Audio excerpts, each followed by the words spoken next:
Is Kathleen Kennedy renewed? Spider-Man trailer drops. And the Black Widow case heats up. This morning on Midnight's Edge in the Morning. Good morning and welcome to another week as we crawl through August of 2021. I'm Tom Connors. With me, as always, is the boss man, Andre. How you doing? I am doing excellent. Greetings, everyone. Thanks for joining us this lovely Monday. At least it's lovely where I'm at. I guess it's not everywhere in the world. Outside of a little humidity, it's not too bad here. And with us, as always, is the man who has all the cures for your entertainment needs, Mr. Script Doctor PhD. How you doing? I'm doing well. Good morning, everyone. It is indeed a good morning. We've had a pretty eventful weekend in entertainment, considering things have been a little slower lately. Indeed we have. And when we first set up today's stream, we were thinking, or at least I was thinking, that Black Widow is probably the biggest news there is in a relatively slow period for news. But that evidently isn't what you all want to talk about, judging from the comments. Well, you were asleep last night when the Spider-Man trailer kind of leaked online, and then the news that we dropped on Saturday has kind of been moving around here and there, and so I'm sure we'll talk a little bit about that as well. Yeah, and for those that do not know exactly what we're talking about, go check out that video, because for everyone talking about it only has 37,000 views. So I was thinking, well, that's kind of a bummer, but evidently made the rounds anyway. Also joining us this morning, we have a Mexican Iron Man. How you doing, Mike? Much better, man. I was working all weekend, and last week was hell. Yeah, you were kind of busy last week, weren't you? Yeah, things are pretty hellish from now till October 15th, but sorry I'm late. Oh, that's all right. Thanks for being here. Yeah, and people are, well, here's the thing, kids. You can go try and find the trailer. I see some people are asking for a link in the chat. We're not going to show it here. We're not going to share it here. People have been getting struck down left and right who have been putting it up. It's not even in the best of quality, but we'll definitely get into that shortly here. Exactly. All we can say about that is that Sony does not wish for us to see it until tomorrow. So we must respect Sony's wishes in this matter. So we shall not be showing any leaked trailer right even here. If we didn't want to respect it, we have to. Yeah, exactly. But if you were to find it on your own and you want to talk about it and spoil it and everything, look, just stay here and we'll have you sorted out. Again, it's not in the greatest of qualities. So, which trailer did I miss? Spider-Man No Way Home. Oh, one of my buddies did a video on that, and his video got struck. He got like 8,000 views or something. He got killed. That's exactly what we're talking about. At 4 in the morning, 24/7 Future Media. Me and Pat S help him with his channel. I tried to warn. It went skyrocketed, and then somewhere around 3 or 4 in the morning, it blew up. And then it died. Yeah, look at Sony. Because they have the ban hammer on right now. They're copyright striking left and right. So anyone that are able to find a link to it, please enjoy, but do not expect anyone to. There's not much you can say about it. They're well within their rights. I mean, they are absolutely. And I don't want to really spoil it for anybody much either. Legally, the right is fully on their side. But it is what it is. And coming in this morning, we got Stephen Otten. Let's say hello to everybody in the chat. We got Stephen Otten, of course, who always sends us one of these awesome super chats, greeting everybody. He says, "Hail Andre, Tom, Mike, Script, Wrenches, and chat. Rest in peace, Marilyn Eastman from the original Night of the Living Dead." Oh, did she pass away last night? I didn't hear that. Well, that's too bad. May she rest in or this weekend anyway. Yeah. May she rest in peace, and remember it's too soon to do any jokes. Considering we just lost Sonny Shiba, that was too bad too. Yeah, that was also a rough one. Hyper Guyver 2 says, "Oh, look, another day of dismal Disney drama. It must be a day that ends in Y. Please tell me we have something actually worth talking about." Well, sort of. Kind of. I'm in the process of updating the thumbnail to this chat as we talk, or as we speak, is probably the more appropriate term. because I don't think that people are too interested in that whole Black Widow thing. There's really not that much to say about it just yet, but we will have Commandant Pasha come back on Wednesday, and I'm sure that's going to be a real hoot. Absolutely. And then Nikki D sent us a super chat and says, do you think the new Spider-Man trailer will undercut the interest in the box office returns for Shang-Chi, or maybe encourage more people to watch? That's a very good question. I have to say, guys, I want to hear both your guys here in the panel, plus all of you in the chat. What the hell are they releasing all of these Marvel things now just before Shang-Chi? Are they trying to drum up interest? Because to me, the only thing that these things do is that they reminds me that there's other movies that I want to see much more than Shang-Chi. I think I think it's the first part, Andre, but they're not thinking of the latter. I think they're thinking of the brand more than the individual content, perhaps. Yeah, I think you're right. I think they're trying to drum up this idea that you have to see all this Marvel stuff, kids, remember, or you won't know what's what, you know. But Tom, what about the 7 pillars of diversity and inclusion? Well, we're getting all 7 in like 5 movies, aren't we? Well, and just remember, Kathleen Kennedy herself, speaking of the devil, said that she wants to do with Star Wars what Kevin Feige has done with Marvel, and that is make sure every movie and series you have to see it. It's a must watch, right? Like that's kind of the deal. That's how he's drawn everybody in, and he's become who he's become. Is you can't miss Captain Marvel. You have to see Black Widow. If you don't see Shang-Chi, you'll miss out on something. He's made the MCU the FOMO of everything in cinema. So yeah. You have the fear of missing out if you don't see something. I don't know if people are so afraid of that anymore, but obviously not so much anymore. But yeah, could also be part of their angle to say the Marvel brand is back and stronger than ever, or at least so they want to let us know. That's certainly what they want to suggest, or they want us to think.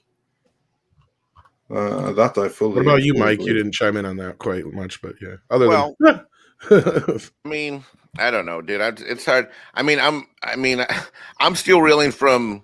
I'm not sure what a hit. Where I'm still dizzy from Kathleen Kennedy. I mean, I don't even know if I care if she sticks around till tomorrow, till this fall, or next year.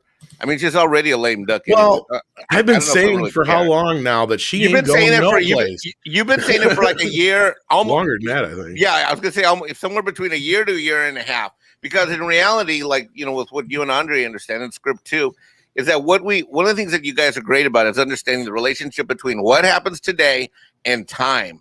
Like the things that are happening now sometimes are, you know, the emotions are now, but in reality, these are things that have been set in motion a long time ago.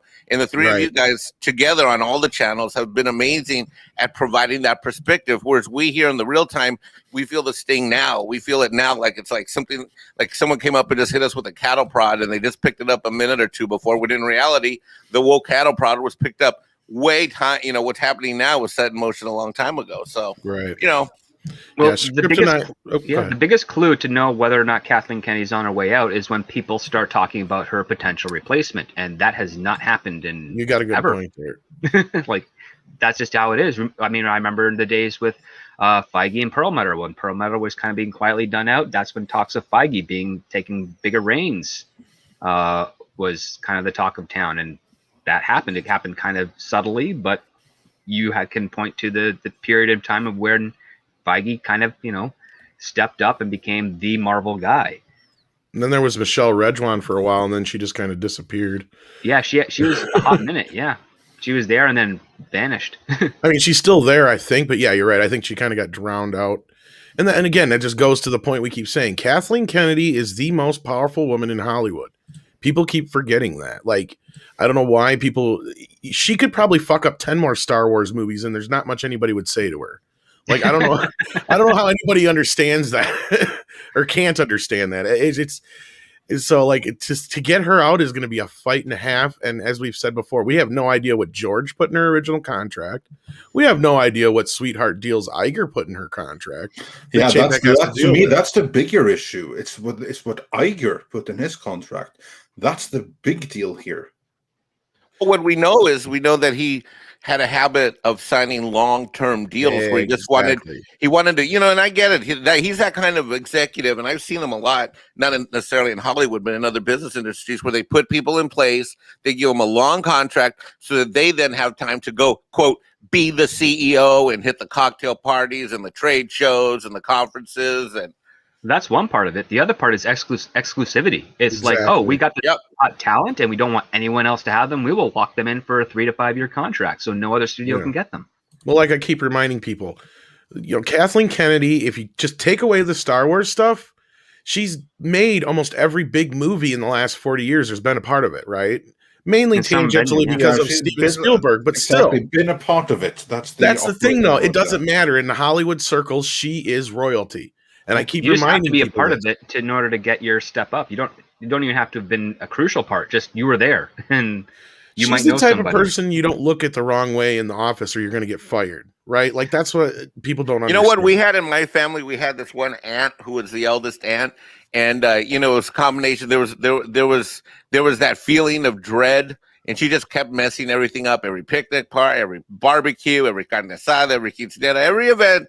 And it's that one aunt that on the one hand you have to deal with, but part of you wants her to have a heart attack and die, and part of you is just like, oh God, I mean, it's just that dread. And that's what permeates us right now. We feel this dread and this longing for loss that we then can celebrate. But that's not really the issue, I don't think. I think having perspective is the issue, like Script says. I've heard she is a kind of a nightmare. Like, I'm not going to say who said this, but somebody who works in Lucasfilm reached out to me and who has worked there for quite a long time. I'm not going to say how long because that could also indicate who they are. But they have basically said that, since Disney took over, Lucasfilm is nothing but a toxic environment. Everybody is on eggshells constantly. They have no idea what's going on half the time. It's a mess. And this is what sounds like everywhere else because of the politics involved, mainly. But we got some more super chats here. Ralph Mack, hello. How you doing?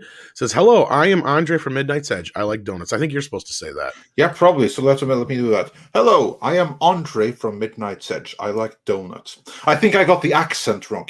I have to try to sound like Tom doing the accent. Hello, I am Andre from Midnight's Edge. I like donuts. I was doing your voice last night again.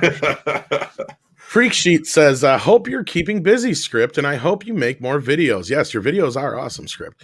Your Picard series is one of the best breakdowns of that train wreck. When I discovered your channel, I was like, oh, man, he stole my idea, but he's a real script doctor. It's amazing how Script can go from like heart surgery and then he goes and writes script and he goes back to medicine and back and forth. He only plays a doctor on TV. Oh, yeah. And listen, my PhD are capital letters for a reason. One, I don't have a doctorate in philosophy, and two, it denotes something else that is just an inside joke that not necessarily is real. Oh. And then we have Stephanie Janicek says, rumor is actual news. It's not just a rumor. It should be couched that way. Well, you're not wrong, Stephanie. Until it's true. It's true because this is something that actually cannot be verified. Be verified. And Doomcock actually made a really, really good point in his most recent video, where he drew the analogy to Schrödinger's cat, the famous physics thought experiment. The irony of which was that Schrödinger was trying to prove how utterly ridiculous quantum theory is, and you can't seriously believe this. But still, you just run. Well, there is the other side of this, though, too. As we've been saying, is a lot of other people have been saying she's gone. And though we have never said that, been lumped in with those people, we have maintained that she's not gone, but she is having her power stripped from her. That's a completely different That's what thing. We have said. And for anyone doubting it, go back to 2018 when we first started talking about it. We were the first ones that put out the video, basically. I don't recall the title, but it was something along the lines. Right. No, Kathleen ain't going anywhere. And if anything, if you take away the Kathleen Kennedy is sticking around aspect of Mikey's scoop or rumor, however you want to put it, I mean, it just basically confirms all the stuff we've been saying all this time, is that John and Dave are basically in control and she's just a figurehead. Oh, yeah. That, to me, that was the most important thing about the rumor, because we don't know if she is done after when this contract expires, or if she will be renewed. And if she is, for how long? We do not know. It's as simple as that. And we will get into that very, very soon in much more detail. But no, it goes back to what I was told, where both possibilities. I was told she's not going anyplace until Indiana Jones 4 is done, or 5. I mean, sorry, not 4. And also Stephanie, she had a very, very good theory here that if she's renewed, it could be that she's just temporarily renewed until that is done and out with, and that absolutely is a very plausible theory. She has other projects too, though. The Blood and Bones project or whatever that was announced. And that is another reason. And a few other things, yeah. Yep. So, like, and that's the other thing that I was told too, is she's stuck there until she decides to retire. This is her retirement. Like, this is her last hoorah. Yeah. So we shall see. It's a matter of how much of a scheming gamesman Chapek really is, and what actually can be done, or how much he has been weakened recently. All of these things factor in, and until then we can discuss it, and we will continue to keep you up to date on this. But as of right now, I see it as Schrödinger's cat. Kathleen Kennedy may be renewed, and she may not be renewed. Those are the two super states of the events, and we're not going to know which of the two super states that will materialize and become our reality for some time yet. I think it's a lot like Kurtzman too. It's the devil you know, plus he's so embedded in everything, and she is too. And we keep pointing out, like, it doesn't matter. You can fire her off the lot. You can get rid of her. You can ban her. You can do whatever the hell you want. But look at Amy Pascal. She found a way to keep herself relevant. And she's going to come up here a little bit later when we talk about Spider-Man too, I bet. Oh, yeah. I mean, these people, they are great politicians. That's why they are where they are. It's not because they're great creatives, but because they're great politicians. Exactly. A Monkey Not Truck. Okay, I said it right. Says, especially need to watch everything in case you miss something, even the bad stuff, especially the bad stuff. That's kind of what they want. Going back to the whole FOMO thing with fear of missing out. Like, that's the whole plan. And that's another reason why HBO Max and those guys are bringing in Laszlo from Discovery. Because even though Discovery's not this huge platform right now, it has the fear of missing out involved. Like, everybody I talk to about it, they're like, they got it and they watch it because they can't not. Like, it seems to make sense to them too. Even Cameron Pasha, I think, has been sucked into it because he was talking about it last night. I look forward to having him on Wednesday. I think you're buzzing there, Andre. Yeah, I know. Then Stephanie chimes in again, who says, Kathleen Kennedy is not the most powerful woman in Hollywood. After all, that's happened. You guys still believe that? Yes, I do. Because, again, they live in a bubble. They don't think like the outside audience thinks with regards to cause and effect of property. And not until someone else comes and alongs and tell them. And Cameron Pasha, he really has been on the money, because that Atlantic article, that was truly, truly something, which went and basically said it's okay now to say that Kathleen Kennedy failed at Star Wars.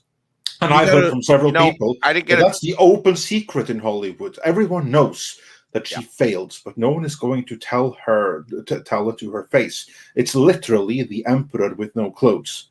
Everyone can see that the emperor has no clothes, but no one is going to say anything, not to the emperor's face. And until she could demand your head and have it. Exactly. Then the emperor still retains the power. Yeah, see, that's the thing, is you just go look at the top 20 highest grossing films of all time, and she has produced like 75% of them. That's how she's the most powerful woman in Hollywood right now. And, each one of the Star Wars movies, even though they've gone down, and I believe that that's part of the reason she kept her job, between that and The Mandalorian. She took all the credit she could for that, I'm sure. Which is one of the pinnacles of what a producer does. Whether they are involved or not, they take all the credit. Which, let's be real, Mandalorian is the single-handed reason why Disney Plus probably has the subscribers it does. But Baby Yoda sells beyond that too. So, no, again, I know it sucks to have to think about it, but she is. There's nobody more powerful in Hollywood as especially of the female persuasion, than Kathleen Kennedy. She has had her hands in just about every major movie in the last 40 years. So just about. The only thing she hasn't really had her hands in is anything Cameron had to do. Like, that's about the only one. President Joe Biden is here, guys. Hail President, I guess. Kathy should consider a career in politics. She could be president someday at this rate of failure. Exactly. Ooh. And he would know. Yes, he would know. There's a man speaking from experience. Like, come on, man. You guys stop killing me. If the late night talk shows won't poke fun at power, we freaking will. Well, the thing is with this whole entire thing, not just Kathleen Kennedy, but Star Wars altogether. Script and I keep using the analogy I think that works best is it's a train, like it's a train that's going. You can't just turn it. You can't just stop it. But what you can do is plan ahead down the road and build new tracks. And I think that's what Chapek's doing. Is he's building a turn in up above, and it's going to take some time to get there, though. That's what we keep saying. These things, they take a long time to take effect. Troy Pacelli's also in the chat. How you doing? Says no one will tell Kay that she failed to her face. I will. Well, yeah, and that's why you won't be working in Hollywood anytime. Not just that. There's a buffer. There's a buffer. They don't hear us. They only hear what they get told by certain people, and even then it's candy coated. Alex Bogey says, first time I saw Kathleen Kennedy, I thought it was Hillary Clinton rally. I don't know if I'd go that far, but and here we got one that only Andre can say. Yes. Who has her own show over at the Network right now, so everyone should check that out. Yeah, she says, love Baby Yoda. Well, a lot of people do, and that's the thing is, and I think that's where we're going to get into the Chapek business as we move along here too. We'll definitely talk about that because I'm sure that baby caused Chapek to pay a lot of attention to how the merchandising and stuff is handled over there. Oh yes, absolutely. I think that was probably instrumental in him choosing his present strategy. But before we move on with any of this, let's get caught up on these super chats. Yes, there were some classic ones. Yes, okay. The classic super chat then. Let's begin with that. The first one of today was Tony Yule, who says for $20. Whoa, thank you so much. Riot Disney and physically remove Kathleen Kennedy. Let's encourage everyone within Disney to riot. Let's not encourage anyone else to engage in any fiery but peaceful protests. But people within Disney, certainly Disney shareholders, absolutely should do some peaceful rioting and demonstrations. I think that's well within their rights. And Tubular Bra sent us an on-set chair super sticker, and Eric Winberg sent us a little doggy super sticker. Said, hi gents, hello everyone, even before the previous one. And Tom, I believe you got the one from Hypergiver 2, oh look, another day of dismal Disney news. And we got Nikki D. I was going to say, unless we missed a couple in between there, we should be caught up. Yeah, I'm just double checking. Check, yeah. No super chat shall be left behind. Nope.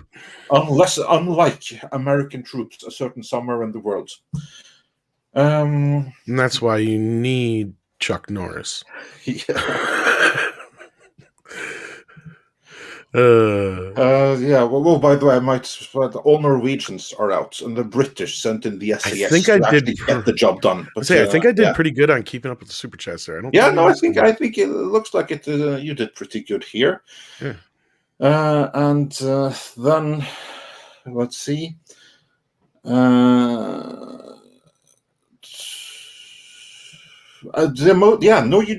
did amazing, because the most recent one is the most recent one. Yep. And before that one, how did they leak the Spider-Man trailer? What do you think is the motive? Was a question from Brian Barth. Yeah, and that's what I got on screen here, and I think that's where we should kick this off. Let's kick off with that. I don't think they meant to leak it. I think that there has been so much demand for this thing that somebody put it out there, and I really don't think Sony's happy about this. Because see, here's the thing. It could be, the question is being asked, okay, let me put it to you this way. Do I think it's above somebody over on the Marvel side of things to have put this out in some way? No, I don't. Because there's a good reason for it. And I think a few people even jokingly made some tweets about that last night. I think Gary and a few others had pointed out, like, oh, let's not distract from all this other bullshit by dropping this trailer, accidentally leaking it in quotations in so many words. I know I'm paraphrasing here because a lot of people besides him said something. So no, I don't think you're off on that. But I don't think Sony's too happy about this. Let's start with Mike. What do you think on that? Well, I think you hit the nail on the head in the first 20 seconds. If there's something that people have been looking forward to, it's this. And look, I'm not even a big Spider-Man fan in terms of comics and stuff. I mean, within the Marvel universe, I did read a lot of them as a kid, but I was really heavily a DC guy. But when you look at all the movies, if you look at the number of movies against what is the property that was created, the character, more often than not, the Spider-Man movies have been enjoyable and financially successful. Now, there's been one or two that are arguably crap and borderline crap, and maybe one or two. You can argue which actor you like that you play them. But I would say that even me, and I'm going to call myself just a normie Spider-Man fan, as I'm not hardcore. Like I don't, I'm not going to Kevin Smith and pretend, because everybody knows I don't pretend about nothing. But I'm looking forward to this, and I'm not even a hardcore fan. And so if I'm looking forward to it, there's got to be overwhelming demand for this thing. And I think you're right. I think this is while they might be copyright striking everything, I think the fact of the matter is that we're so exhausted by what's happened in Marvel. We're so disappointed by what's happened or not happened at DC that this is something that everybody can get behind and look forward to. Hopefully.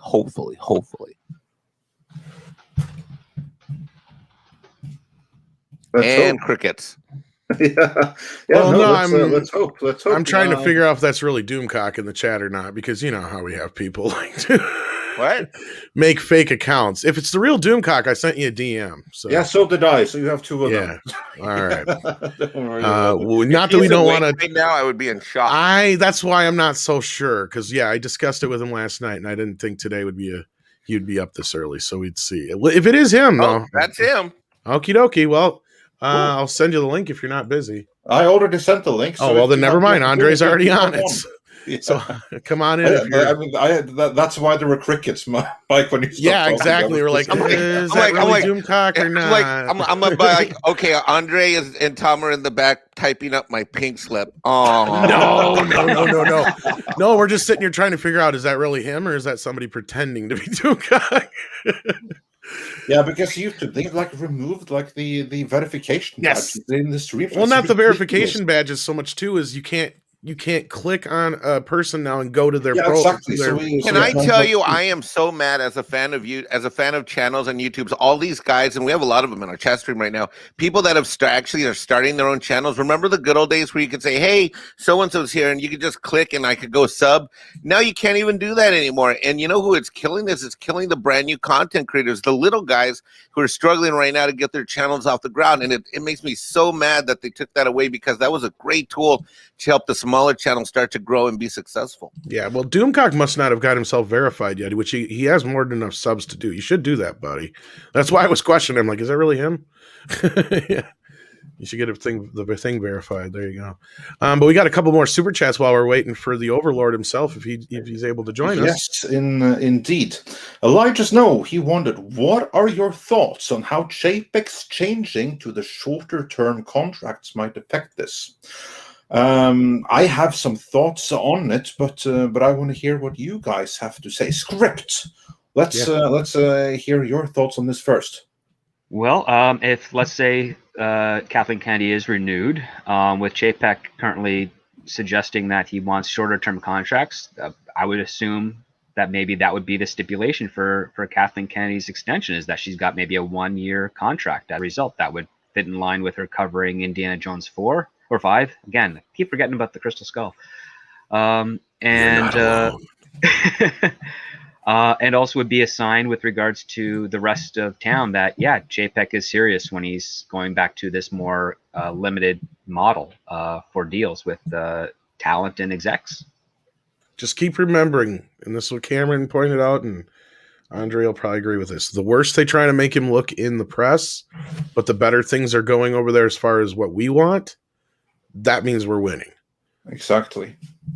Right up until the point where he has to go, though. That means. Yeah, if they manage to get winning. rid of him, that's a totally different scenario. But up until that point, they're just going to be more and more shrill in the media. And come down this year, he has a very good track record on this, including what is happening behind the scenes at Disney. Honestly, though, and all of that. Andre, I think if they were to have something on him by now, it would have made its way to the press. Yeah, I think so too. I think that I think he's going to win. I think like the only holdout is probably going to be those that had like these incredibly beneficial contracts from Iger before that he can't legally overrule. I think that's the only way he's not getting rid of Kennedy, is if there's something there, as you suggested, that if there's some stipulation that if each movie hits $1 billion, then she has the right of first refusal to not be renewed. Some kind of asshole stipulation in there. That's what it sounded like to me. Her invincible, and it didn't count anything but the sequel trilogy. Counter that. Well, yeah, and that's the other thing I kind of got from it, too. He can humiliate her. He can utterly destroy her rep, and we've seen this in the trades. I mean, even the Atlantic. So it's like okay now for the industry to say that, yeah, she kind of messed up Star Wars, didn't she? So he can make her a figurehead, but he might not be able to get rid of her completely. Yeah, I mean, and that's kind of the way I gathered it, too, is like it had nothing to do with anything other than the sequel trilogy. Right, like that was the big deal because I didn't expect the other movies to make $1 billion. Is kind of the way I got it. Like they weren't, but they expected a hell of a lot more than $1 billion from. Yeah, but the $1 billion was the cutoff. That's the thing is she got like that was the minimum threshold. There was that big push at the end of the Rise of Skywalker to get it over that $1 billion. Remember? Oh yeah. See there, and that's where I think that came from. And then President Joe Biden chimes in again, says, "I want that ice cream, man. That looks good." How much of JPEG attacks are from KK minions versus Feige or CEA head guy? Feige seems likely, but I'm thinking it's some Avengers team up. I can answer that. Avengers team up led by Feige. I was going to say you kind of just broke it all right down right there. You got. Yep. You know, President Biden, you answered your own question, and for that's once not the real President Biden.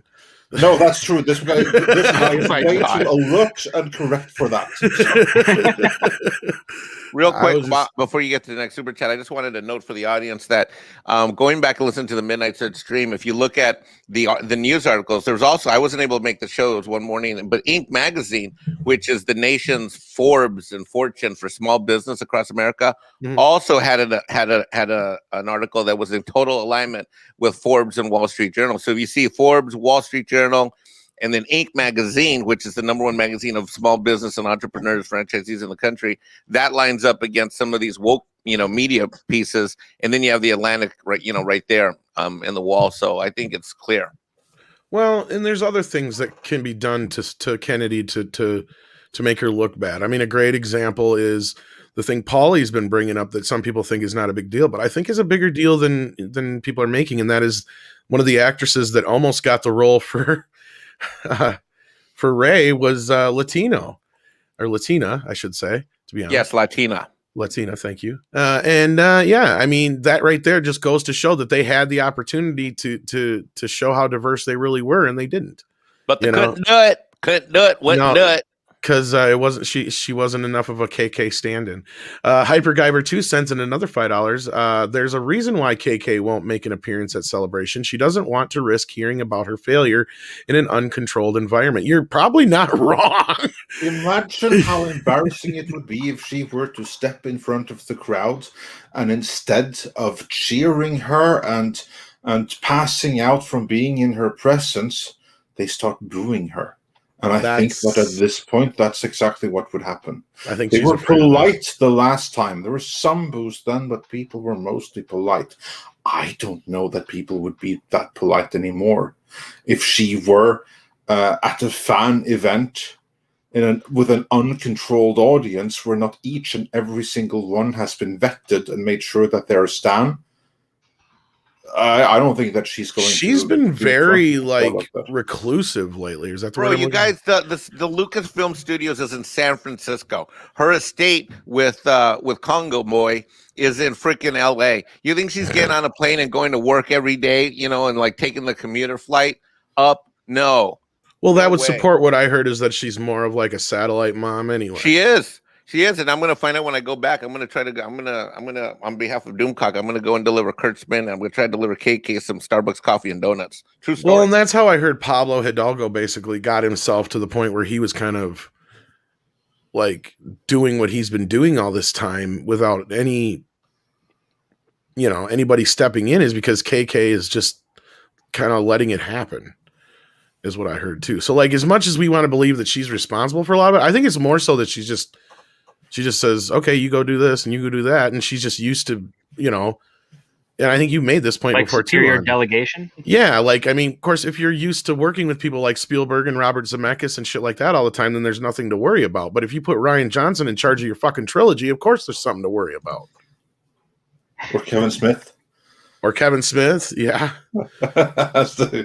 as some Mike Zero rumors would have that he's working. Of course, I don't trust that. I'm not saying that's true, but if you of all were his to do fucking something rumors like that, then yeah, I wouldn't be surprised, because he's been around there quite a bit. He has been on the set of every one of the fucking movies. He hasn't he? He does a voice in the first at one. every single one of them too. Yep. And in fact, there was the whole big joke that J.J. Abrams had the big stormtrooper with the sign that says "Loose Lips Seek Ships." When he brought Kevin to the set, he goes, "By the way, I made that for you."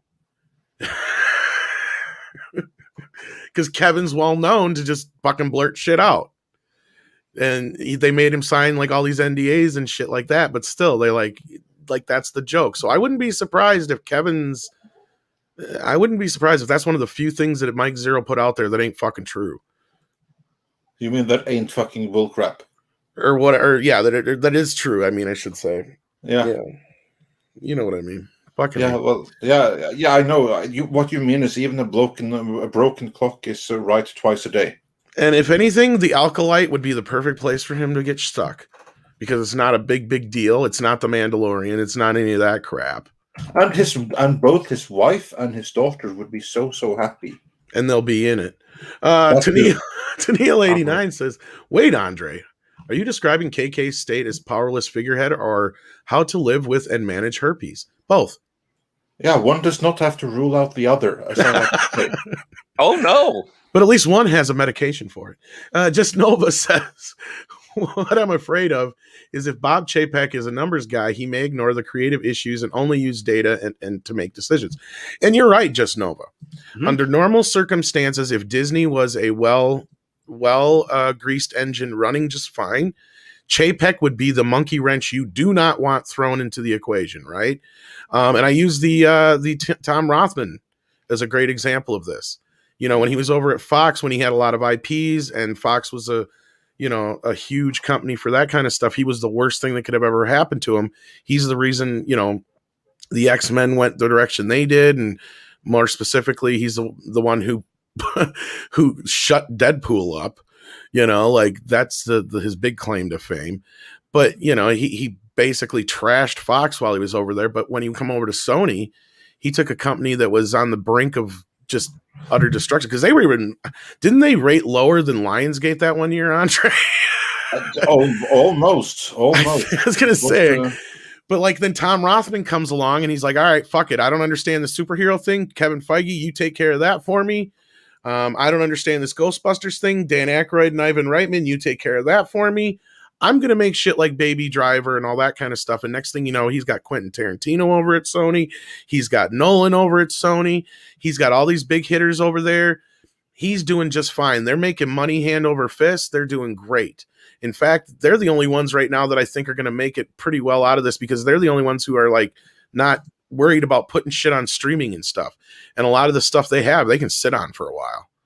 They seem to be playing the game of, let's see what these how many mistakes these studios make with their own stuff, because they attempted streaming, but then they got out really quick because they didn't want to risk the amount of investment. Right. And they had the perfect platform to do it with the PlayStation Network, and they didn't. They tried though, because there were a couple. They had like Powers, which was their PlayStation superhero show, low budget TV show. Went 2 seasons, did not. Well, I heard they did not just fare closed down the one part, and I think they turned it over to, I can't remember if it was Voodoo or somebody else, but Yeah, they did some sort of like ancillary deal for their content. no, like as far as selling their movies off or anything, they've been very selective. They pushed Venom back with no qualms a few months in Australia. I wouldn't be surprised if it gets pushed back again here. That's probably another thing to kind of get back onto the Spider-Man deal, why they probably didn't. They were in no hurry to probably get that out either. Like, I'm sure that was Disney pushing that shit. I mean, there's another way to look at the super chat, which is to say, ignore the creative issues and only use data. How about we use data where creators that make money work? That's, you know what I mean? That's really what the issue is here. Right. Well, you're right, Mike. Like, here's the problem we've run into where we need somebody like Chapek now there because they haven't been paying attention to what the people want. They haven't been paying attention to what's been selling. And this is what his big motives are. Give the people what they want. I don't know if anybody else has anything to add to that. Andre is quiet, so I don't know what's going on. No, I was just looking at, and you missed a couple of super chats here, but we'll get to that. Possibly, because the thing jumped on me. After Stephanie Janishek Smuggler's Cantina, who points out, Kathleen Kennedy was at celebration last time and galloped out with JJ as he was being introduced before she was to avoid being booed. Oh yeah, and the other thing she was out there for was the Obi-Wan announcement. So yeah, it was strategically planned, I'm sure. Very strategic exit and entry and everything. There is a couple more we got to grab here before we can go back to classics real quick since they're on screen. Yeah. Even Doggy says there's a medicine for that, the critical drinker. Yeah.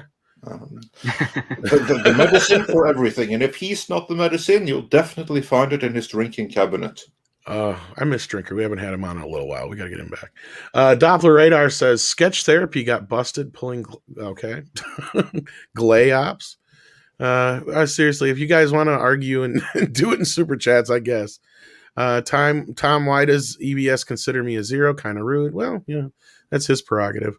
He doesn't even remember streaming with me half the time, I guess. So that's no, because don't even get me started on that. I love EBS, but he's EBS. So what can I say? Yeah, exactly. Then Nikki D says Elizabeth Olsen reportedly expressed support for Scarlett Johansson's lawsuit against Disney. Think this may be Feige's doing. Oh hell yeah! Oh, absolutely it is. Hell yeah! Yeah. Because Feige, he's there behind the scenes and he's stirring up everything. He wants everyone to come out and support because this is about his longevity with Marvel and with Disney because he knows it's either him or Chapek. Well, and I brought the this way up for him to win long term is for Chapek to go. So he needs to give Chapek this loss. And I brought this up last night, is that a lot of the moves and type of things that Feige's doing right now are not the moves of a confident man. Especially the type of cool and calm he's shown over the last, 10, 15 years in comparison. He's acting like almost like a caged animal at this point with some of his reactions. Not as bad as others, don't get me wrong, but it does make me believe that Chapek is starting to pull some of his things, and Feige don't like it. It might be Feige because Olsen's not with CAA. She's with Gersh, I believe. So that's a different talent agency. So yeah, that might be if it's true that she publicly supported ScarJo on this, and could be a Feige influence there. Absolutely, like he would be the unifying link. Yeah. And then Jerome Hughes says, what if, like you said, since KK's power has been stripped, he'll make her reject woke narrative through the new contract? Well, that's one of the hopes, is that, Chapek's like, get the woke out. Because when he was asked about the political thing, his whole thing was like, I would like to think that Disney is a non-political company. And I don't think he's going to make a statement like that and continually push the other side. I think he's had enough of this. I don't think... honestly, I couldn't tell you what his political stance is, but I really don't think he cares to put it out there because as far as he's concerned, he don't give a shit what color your skin is or what political party you're from because your money's still green. I can tell you what his politics are, and that is create value for the shareholder. And if employees in Disney are unhappy in the process, well, sucks for them, because he's not there for them, he's there for the shareholder. And that's exactly the kind of value and attitude that you need to right the ship and fix a company that has gone that has like gone politically overboard the way that Disney has. Then that's exactly the antidote that you need. You need a man like Chapek. And obviously, at some point, when the ship has been righted and it goes too far the other way, then you need to bring creativity back. Then you need someone else to come in and do another correction and undo some of his changes. But for right now, the short-term contracts, the focus on merchandise, that's exactly what's needed for Disney. And that also actually answers a question that we got earlier. I don't think we answered fully. That was a question from let me see here, behind the scenes. It was someone who asked about what we thought about these short-term contracts. And just to answer that, I think they are a very, very good idea for that very reason. They force everyone to perform. It was Elijah Snow who wanted that, just to answer that question. Yeah, I think it's a great idea, and that's exactly what's needed at this point in time for Disney. Short-term security or insecurity of the day mandates action today and results tomorrow. And that's where they are right now. They need to correct and right the ship. And with that, I want to bring up one that I can bring up on screen. T-Neil89 said for $10, morning from LA, guys. Good morning. Fun anecdote. Both my folks are both in the industry on the sports side of things, and I have learned KK's name is apparently used as a shorthand for missing the forest for the trees. Holy crap! Wow. Yeah, see, that's the 89. thing. We're not denying, Stephanie's right as far as that goes, and other people are too, as far as like, she's fucked this up big time. It's an open secret. It's one of the biggest. Exactly. Everyone, it's kind of like when South Park did that amazing Jennifer Lopez song, Taco Flavored Kisses, and she would hear it all over in the background, but never to her face, kind of like that. Kathleen Kennedy, because of everything that's been in the articles and everything, it's an open secret. She is the emperor with no clothes. But still, everyone keeps on pretending, which is why she still has kept her power, but she doesn't have the respect that she once did. So good. I love that jam. When those guys did that skit, oh my God, it's a classic.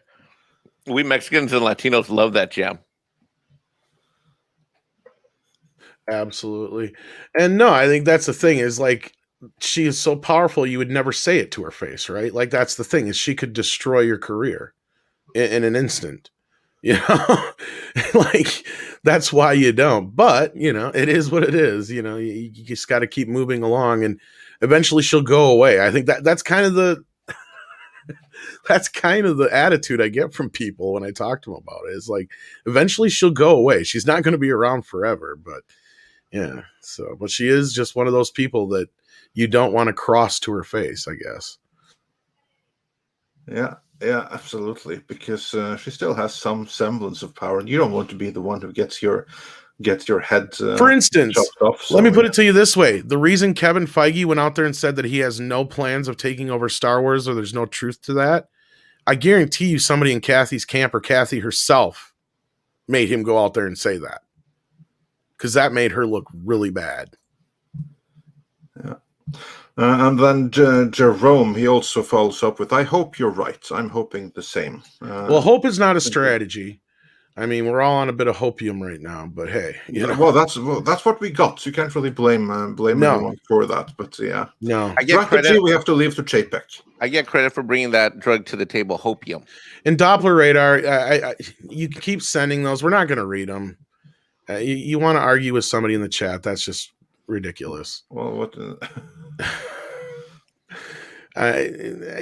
Yeah, we appreciate the donations, but I'm not going to sit there and fuel a fire. Sorry. Corian, the Witch resident who was on last night with on Doomcock stream, says, morning, Tom. 2 days and 2 live streams. No wonder we don't have good He-Man on Netflix. Tom is right here.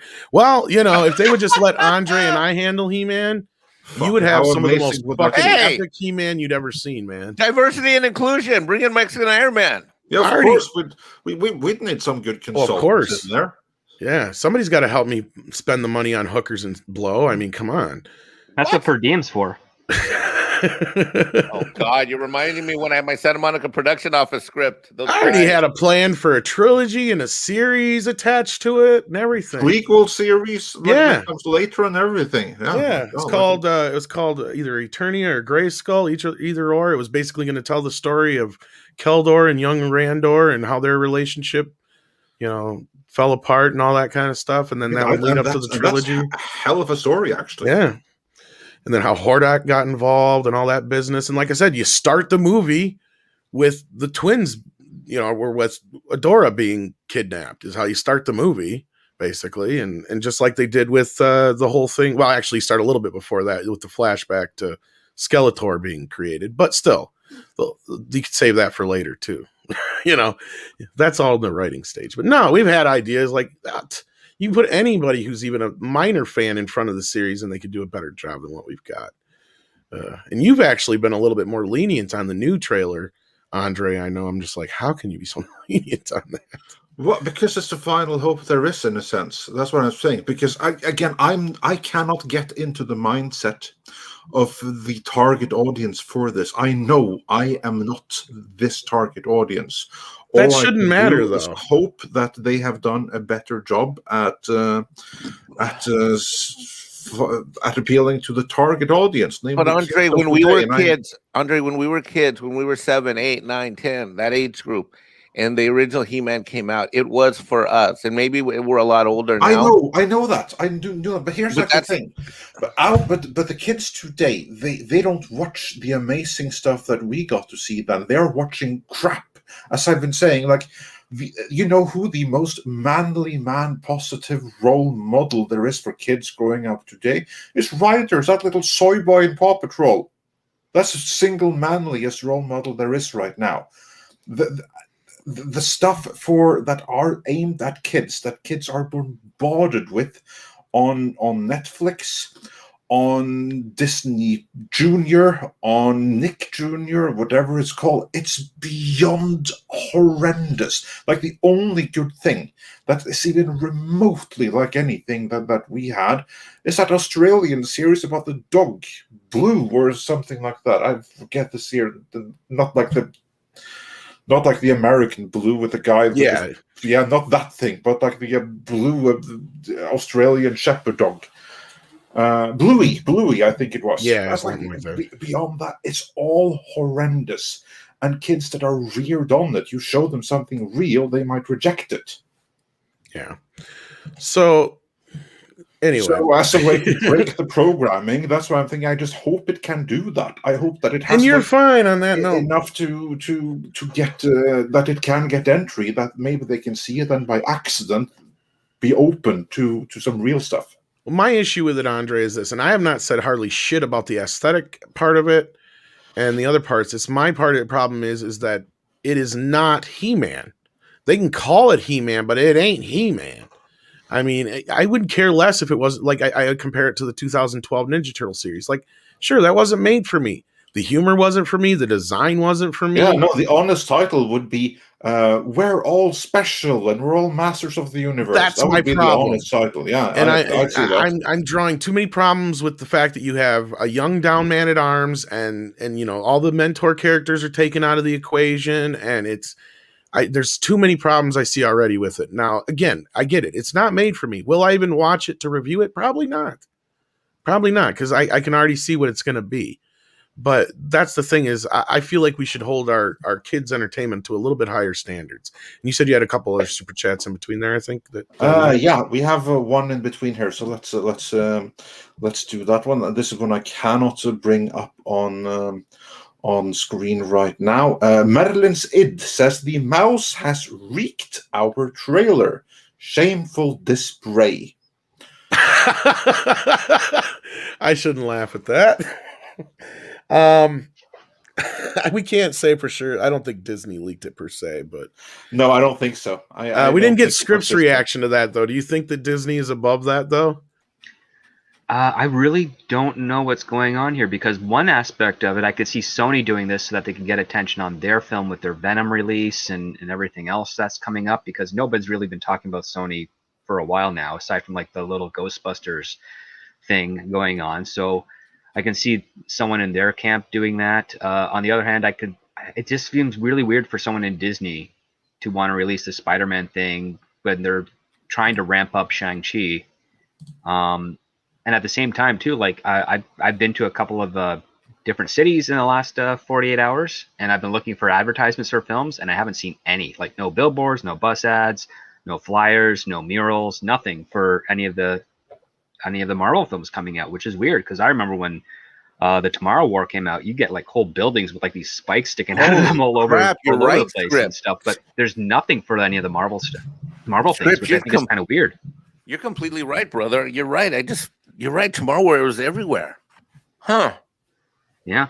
It's just really strange. So I don't know what's really going on here. I wish I could get a beat on it, but it's just I don't know if the average audience person or potential even knows which Marvel movies are coming out in the next couple of weeks or months, because there's just I've yet to see any visualization for that. And hopefully that will change either this week or next, but it's cutting it really close in my opinion. You kind of want to build up for a premiere date and release. So yeah, it's aside from like the social media stuff, which is really just a small fraction of advertising, there's really nothing else out there. So perhaps maybe this trailer leak is a little bit of trying to stir up that conversation on the social media side of things, just to remind people that there is a slate of Marvel movies that are going to be dominating the conversation. But man, I don't know. It's just weird information at this point, given all the other circumstances we're facing right now. Yeah, Indeed. that's a very good point right there. Very good point indeed. Any other super chats we missed in between there? No, I don't think that we missed any more in between. So I think then we're back to where we were. Okay. And again, thank you, Doppler Radar, for the super chats. I'm just not going to fuel that fire between you and Sketch. Rod Thunderheart says, "Hail, Midnight's Edge. My hernia is better, but my brother is, well, it's good that your hernia is better, sir. Don't leave us hanging here. I mean, yeah, well, he continued later on, because he says Okay. like in the next one, Okay. now brother getting 30-year hernia worked on SNC last month. Okay. Where is it at? Last Monday. Okay. Now, is your brother into wrestling and stuff like you are and stuff like that? You don't have to super chat again, just at me. I'm just curious. Because here it is. It's right in the here. next one. Okay, so then I lost the one that was after that, though. So I think that's now brother getting 30-year hernia worked on since last Monday. Okay. Oh, Wow. since last month. Yeah, that's what he says. Yeah. It's a little Canadian speak there, I think. Oh, okay. Yeah. Well, hopefully he has a speedy recovery, Rod. Hopefully you both will get over your respective hernias. So yeah, fingers crossed for speedy recoveries for the brothers Thunderheart. And was there ones in between there? I think Richard Hunter and The Last Millennial. Yep. Yeah, Richard Hunter, he said, why do you care if Kathleen Kennedy doesn't have any power? What does it matter if she's kept on as a figurehead? Mike, I want to have your thoughts on this. Let's just for the moment assume, just for answering this question, we don't know what's actually going to happen. We don't know. But let's, for the moment, assume that she is kept on, she is renewed as a figurehead, but she has no real power over Star Wars. What's the big deal? Why can't we just let her have that?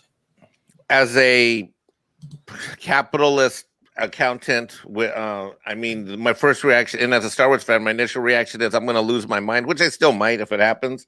But in the big picture, I really don't care, because her hands aren't in the pot anymore. It's analogous to, I have a client that's got this one chef that he signed a long-term contract to, which I told him not to years ago. And the guy's really just a figurehead. He's never around. And the restaurant's doing great without him. And it was doing crappy when he was there because he was a horrible manager.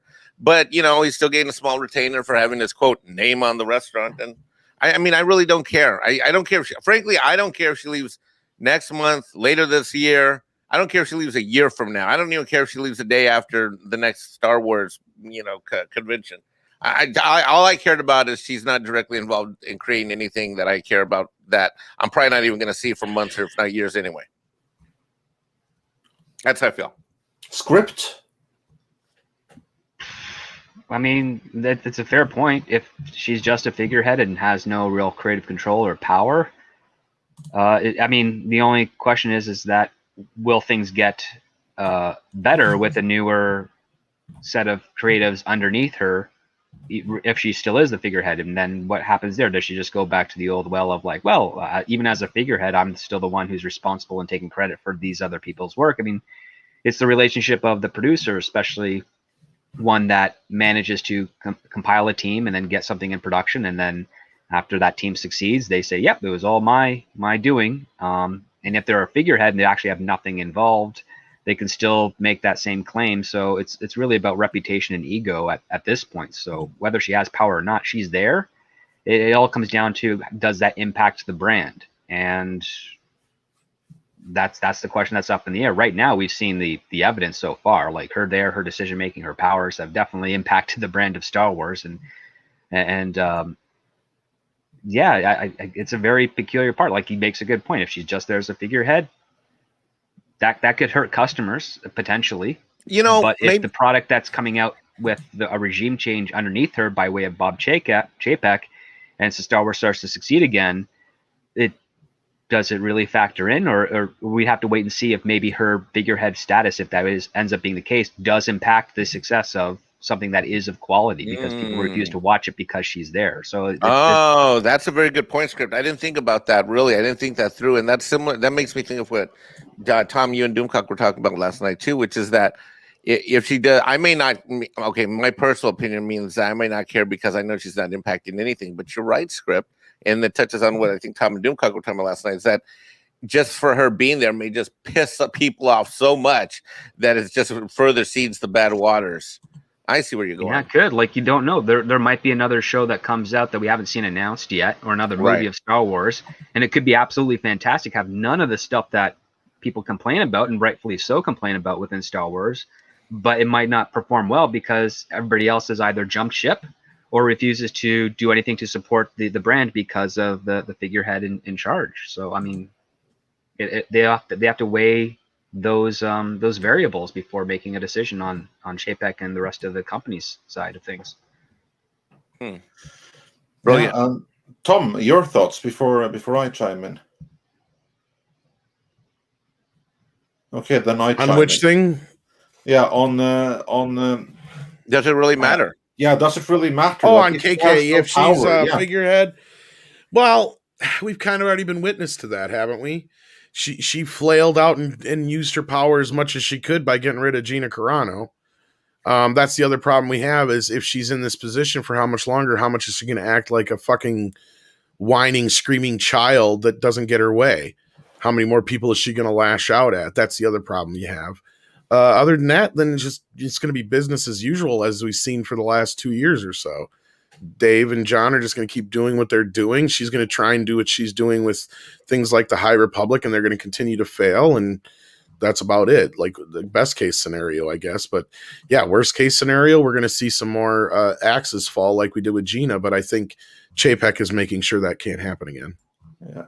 And as for me, I think it does matter that she remains there, even if she has no real power, for two reasons. One is the symbol effect. You have to pay close attention to know that she has real power. From anyone just looking outside in, she is going to look like the one in charge. It's going to look like she's the one doing all of this, and she is now a person that, to a very large portion of the fan base, is quite toxic. The new regime will forever be shackled and anchored by her mere presence. They will never be free to fully do what they want to do as long as she is there, because everything that they do, no matter how good, will to some extent be viewed with suspicion. And as long as she's in the building, she can exert some sense of influence. And as we've seen of what she's done so far, any influence that she has will probably be negative because she's not a creative in these matters. She's an activist.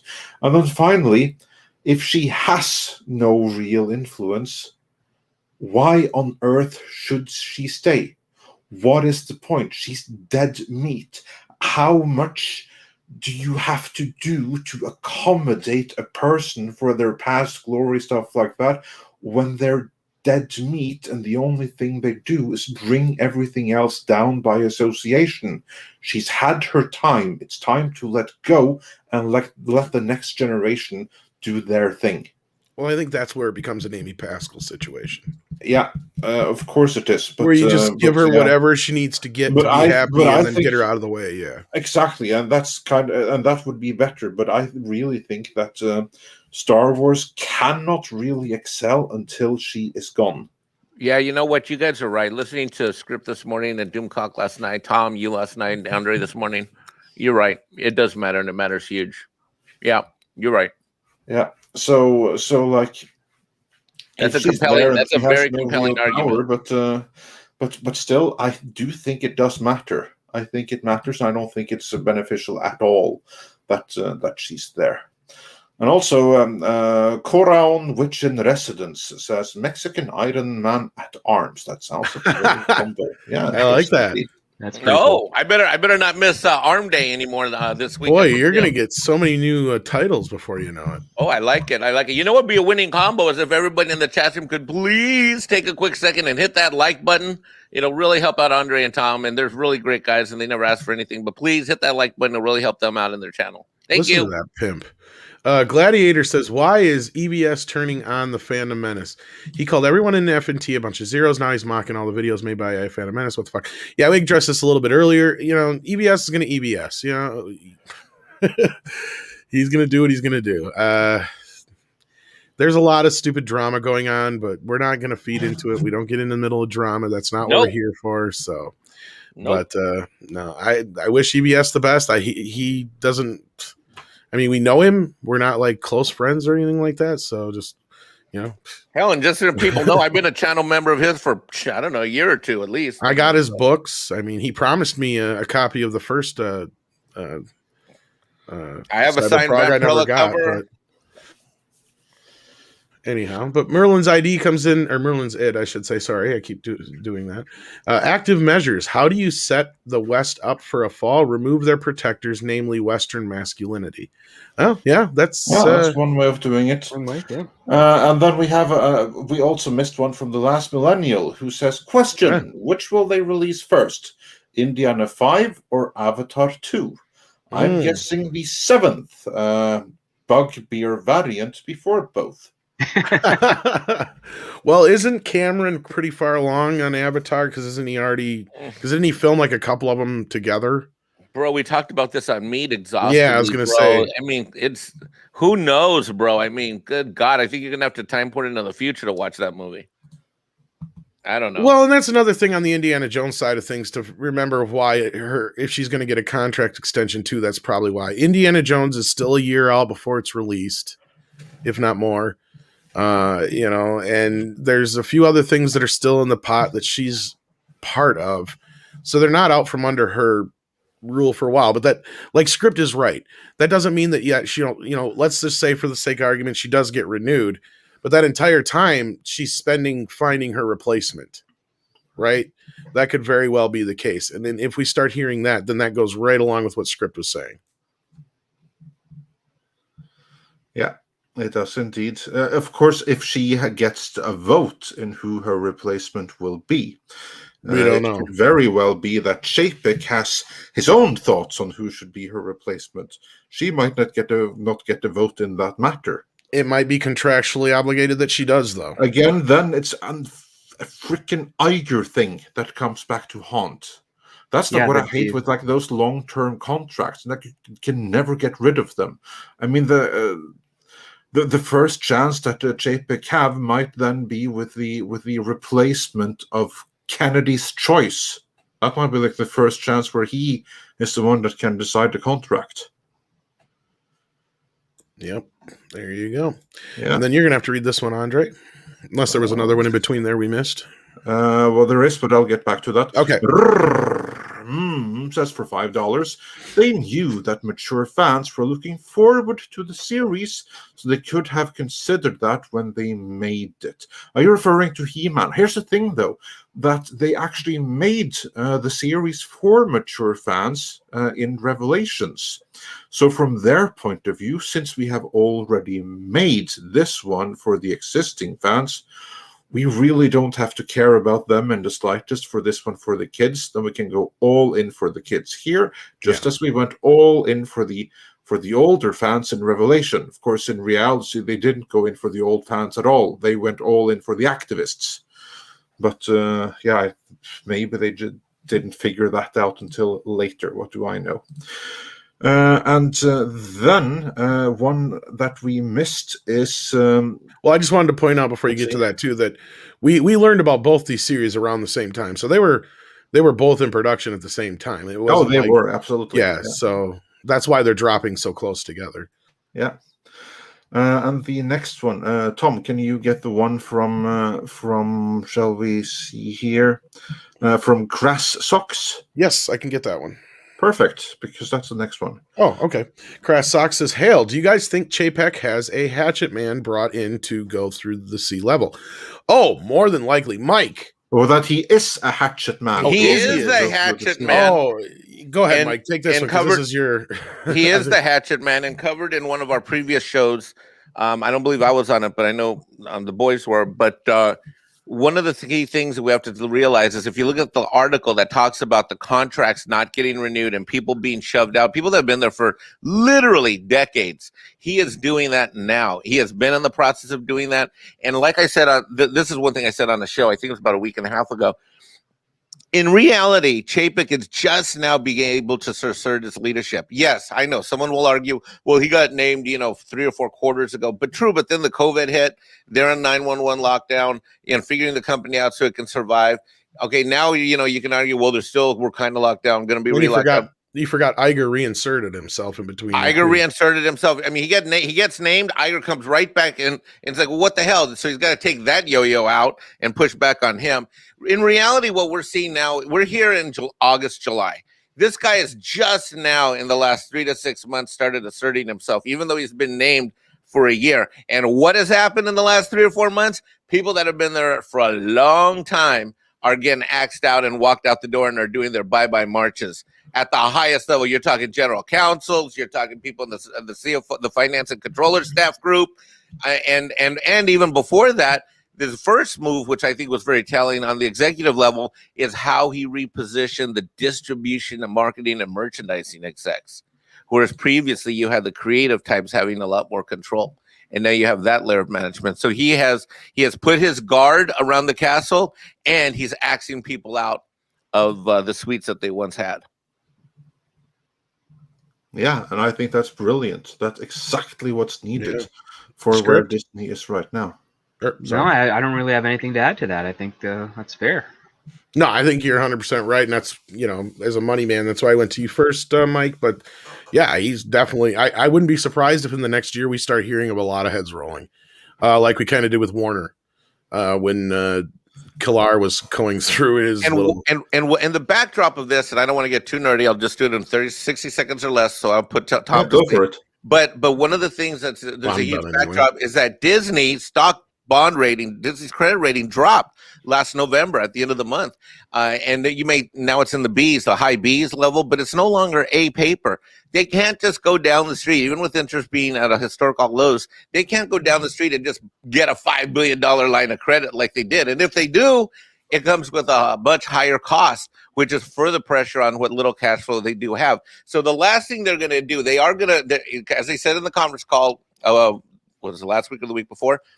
As they said in the conference call, they're not issuing, they're not declaring or issuing any dividends for 6 months, but then they expect to. That is when I think we're going to hear about a lot of these heads rolling once we get to 4 to 6, 7, 8 months out in the future. And there you go. And I had nothing else to really add to it, so there you are. Yeah, I agree with that. To add to that as well. And then Hairless Primate says, "These fools stole my loves. Anime gets my cash now." Yeah, many people feel that way. Yeah. Can't I blame wish I you. was a bigger fan, to be honest with you, because that seems to be the only place to get any decent entertainment. Oh, I have enough vintage stuff from like decades ago to keep me entertained. Oh for the yeah, rest of yeah. my lifetime. Well, I mean, Not just- lately when I've had time, I've checked in with like classic He-Man again and stuff like that. So and there's always Good, classic. isn't it? Oh, of course, yeah. I Yeah, forgot how good some of these episodes are. yeah, exactly. And I'll hook you up with some classic Conan, and you won't miss anything else. Yeah, and I mean, there's plenty of really great Super 7 toys and other things that are coming out. So it's not like there isn't stuff to keep me interested, but it's, I even got 3 Ninja Turtle movies coming and I could care less. Yeah, that's who, weird. who thought that could happen? Yeah, and then Joel Rice to commenting on what we said before. Figurehead or not, she stays, then I'm out. Completely lost interest in Star Wars. Mandalorian is average at best, and most people settled for average. Rests in peace, Star Wars. No, he's not wrong. When you lower the bar as low as it can be, and then just take maybe 2 steps higher, yeah, people think it's really, really great, and I can't blame them for taking it that way, because when you get such disappointing content over a long period, anything that's a little bit better feels way better than it actually is. So yeah, I mean, you kind of have to grasp onto that if you just want to like the thing that you have invested in for most of your life. Yeah, pretty much. And then Tom, are you able to bring up the super chat from Ralph Mack? Where was that one at? Because that's one that I can't bring up. Okay, well, anyway, I'll... Doggone it, those YouTube screens are crazy, man. Yeah, I know, it just disappeared, because I would just have loved to have this one on screen, so it's clear that this is a super chat. Because Ralph Mack says, EVS is a joker. And then he continues, kudos to you who find humor in all. Well, thank you. Well, you've got to try. And then what I can bring up is from our very good friend, Cultured Casino, who says, what most folks using IPs as a platform don't realize is they destroy their power as they destroy the very properties they try and leverage. Script. This, of course, is a very salient point. Is there any understanding for this within the industry, or do they just have their heads too far up their asses to see this? I think that's probably one of the many divides that's in town, especially that I've witnessed. Because again, like, I'm not in the core part of the industry. Like, I'm not in the higher up stuff. I'm on the ancillaries. I'm in outsider circles where a lot of us are like looking at what these tentpole films and franchises are doing and thinking, this is crazy. Like, no one would ever do this. So we're part of like the idea of like, yeah, you don't use IPs as a platform to pitch propagandic ideas. You use it. If you're going to use it as a platform, it's just to raise a question, and maybe there's a moral story that you can tell in that. But the idea is to make it out as timeless as possible, that can be applied in any generation, so any generation can watch it and get value out of it. A lot of us love the long-term game of a movie. Like, you watch something that hits, comes out in, like, say 1974, and it just, everybody wants to go back to it over and over again. You go to Jaws. There's tons of great stuff about Jaws. Jaws is about responsibility and overcoming a fear. The fact that it's a shark, eating people in Amity is really kind of like the superficial aspect of it, the fun part to get you hooked in. But it's really about, a sheriff who he's fighting politics, which is like, oh, we need money, we need tourism, and that's the politics that they're fighting at that time. It's like, the people are dying. Like, that's what makes Jaws so engaging. It's the stakes, it's the conflict between relationships and goals. But then when you take it to more current day stuff, where the platform is, no, it's this certain demographic that needs to be elevated up, and in order for us to elevate them up, we have to push everyone else down because they've already been elevated up supposedly for decades prior. And it just and you can see that the quality is diminishing because it's missing the actual heart of what a story is really about. And yeah, it just falls away to the sides. And I think that, so you're absolutely right in that regards. The powers that be, the ones that are signing the checks, or the ones that are at least getting the information from their assistants and the people they've hired just out of college and university, are telling them all the wrong ideas for their own personal interests, and it's costing these amazing franchises and intellectual properties that have been developed over the latter half of the 20th century, and technically just devaluing them when they should be the biggest things dominating our conversation in a positive way. That's why they bought them in the first place. And before we move on, I'd also just like to say that we have 1,300 watching right now, which is freaking awesome. But we don't even have 600 likes. So can you do us a favor? Smash that like button. Smash it like you want to smash those that destroyed Star Wars.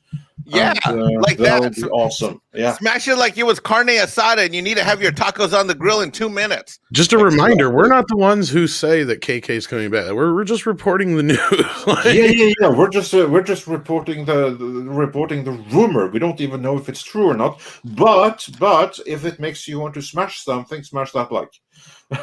And then Stephanie Janisch, ex-Smuggler's Cantina, says a lot of people are going to be going back to Star Wars regardless if she's got power just because she's there. I think she meant aren't.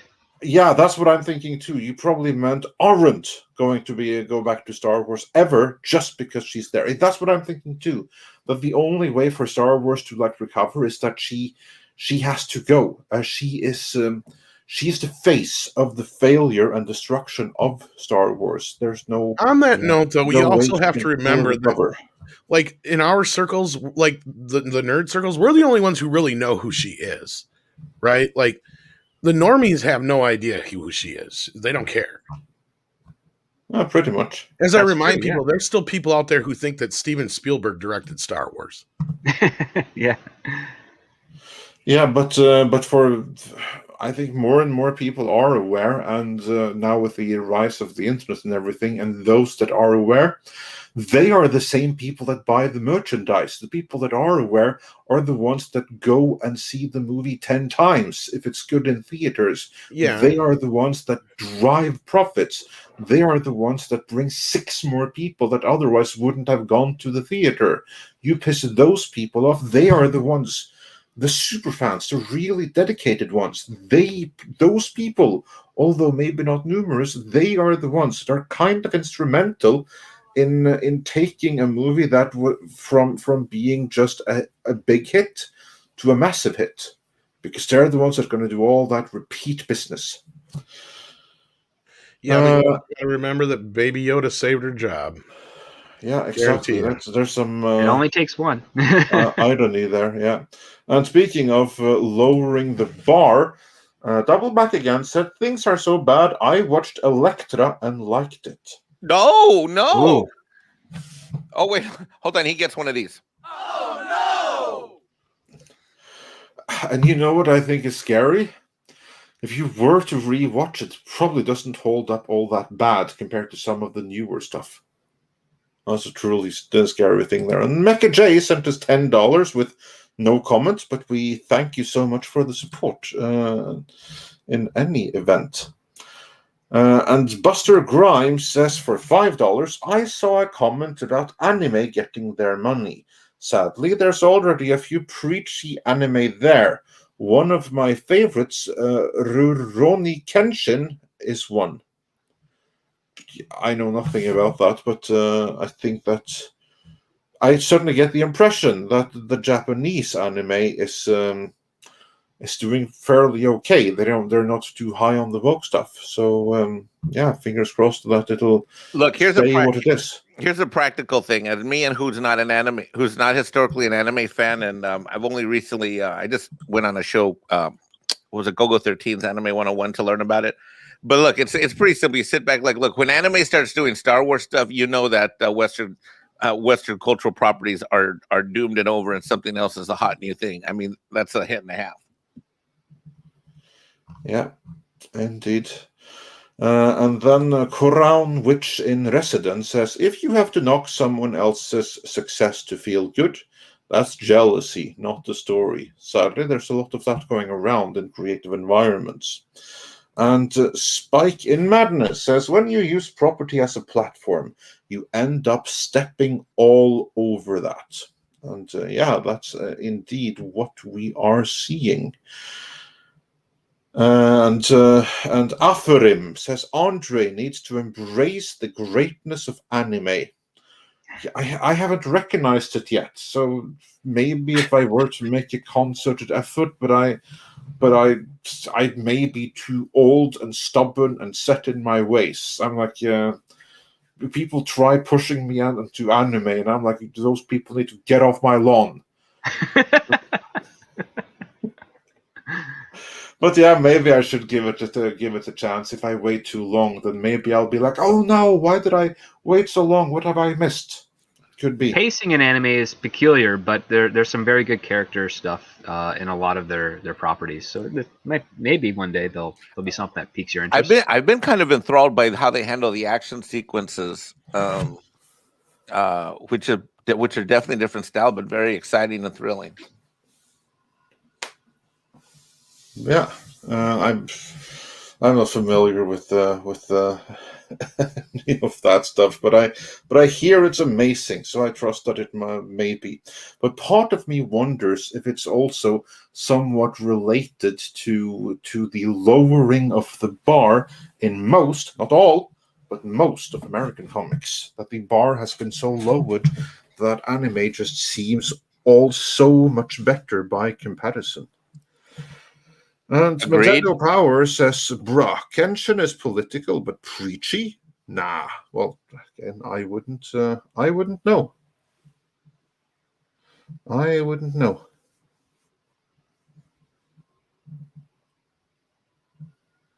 I'm not Moving sure. on. Kenshin is Wrong channel. I don't even know what Kenshin is, to be honest with you. Yeah, I have no clue Not either. familiar with it. That's completely. And back to Hollywood news. Yes. Let's see here. We missed one, and this is a good one for further discussion. Wild Dog 13 said for $5.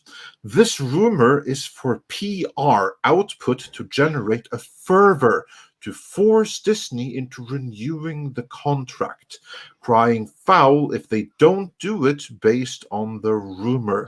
Now, yeah, this is interesting because this is something that I saw Doomcock put in the chat earlier. We tried to reach out to him. We sent him the link. He hasn't seen it, so he probably won't be on. I would love to have him on, but what I did see is that Doomcock said that he has checked with his sources, and according to Doomcock's sources, there is nothing to Mikey Sutton's scoop, meaning Kathleen Kennedy won't be renewed. And no one is accusing Sutton of anything here, but if one were to follow Doomcock's narrative, then Sutton's sources have been fed false information. And according to what Wild Dog 13 is saying here, it's within the realm of possibility if one were to follow the rumor that this is something that has been planted specifically to create a fervor, and then somehow that means that Kennedy can go in and say, well, look at the fervor and you can't answer to that, so rehire me, or something along those lines. Gentlemen, what do you make of this? Now, let's assume for a moment that Doomcock is right, and Kathleen Kennedy isn't rehired, but she somehow has put out this rumor that she is anyway.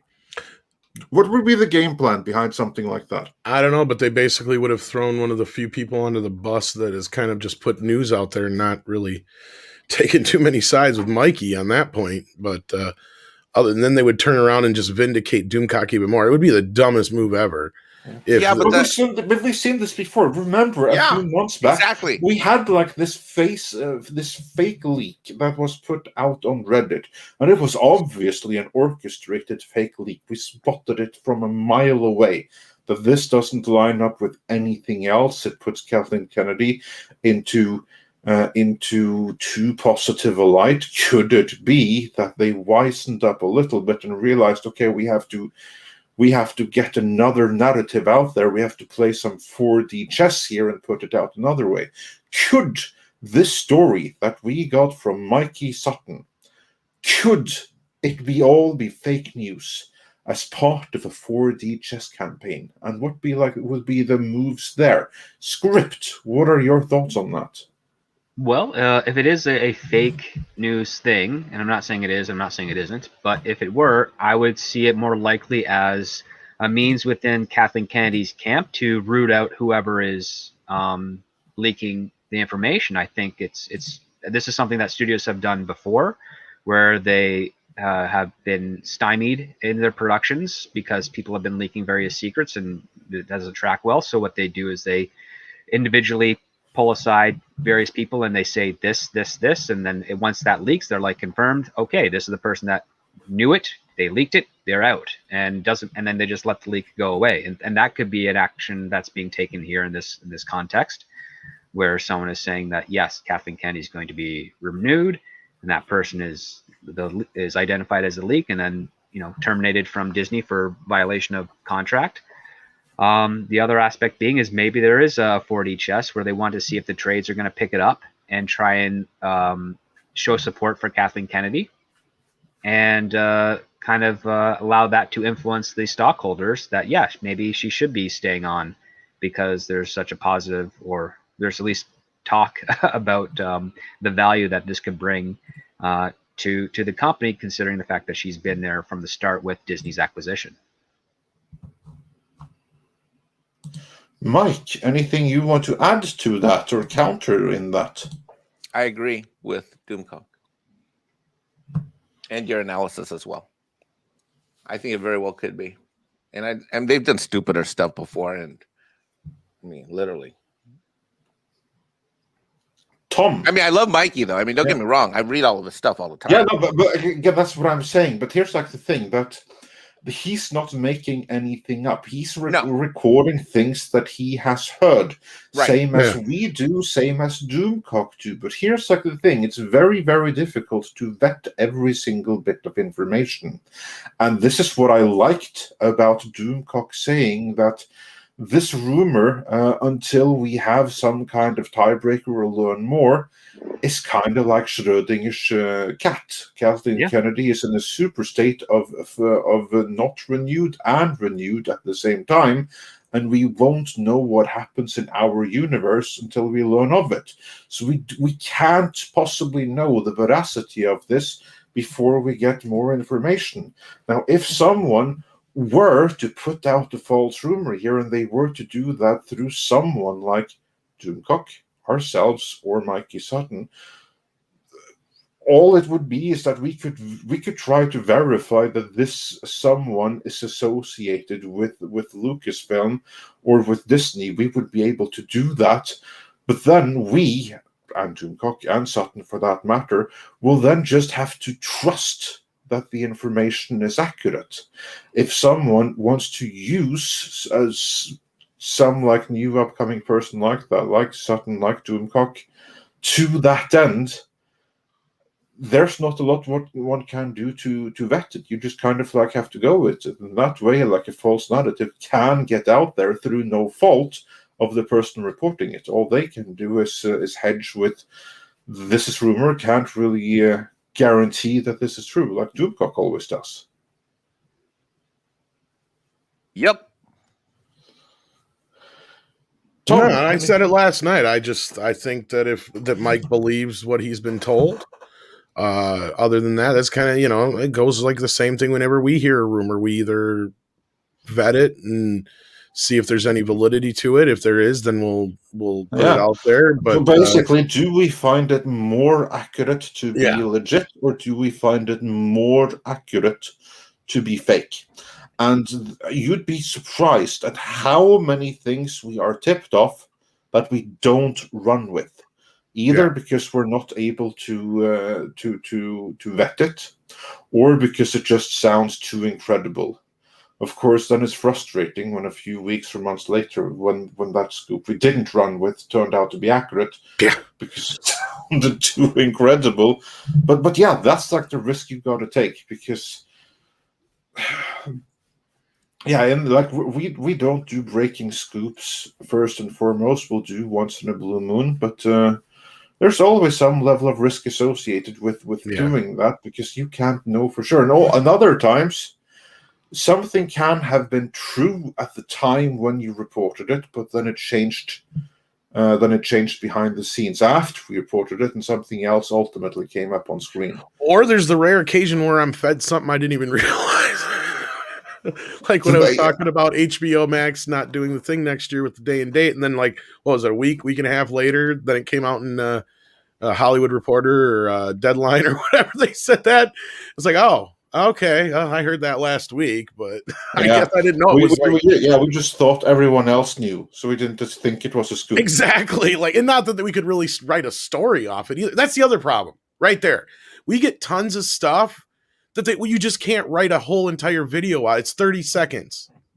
30 seconds of talking about it. Because I knew tons of stuff about Child's Play and other things that, and I'd go to a few people and let them know, but, other than if you're like writing a blog or a news report, it's a little easier to do something like a quick little story than it is for us to do a little video. Like it makes no sense to do a minute and a half video on, oh yeah, by the way, Brad Dourif just started recording his voice for Child's Play series.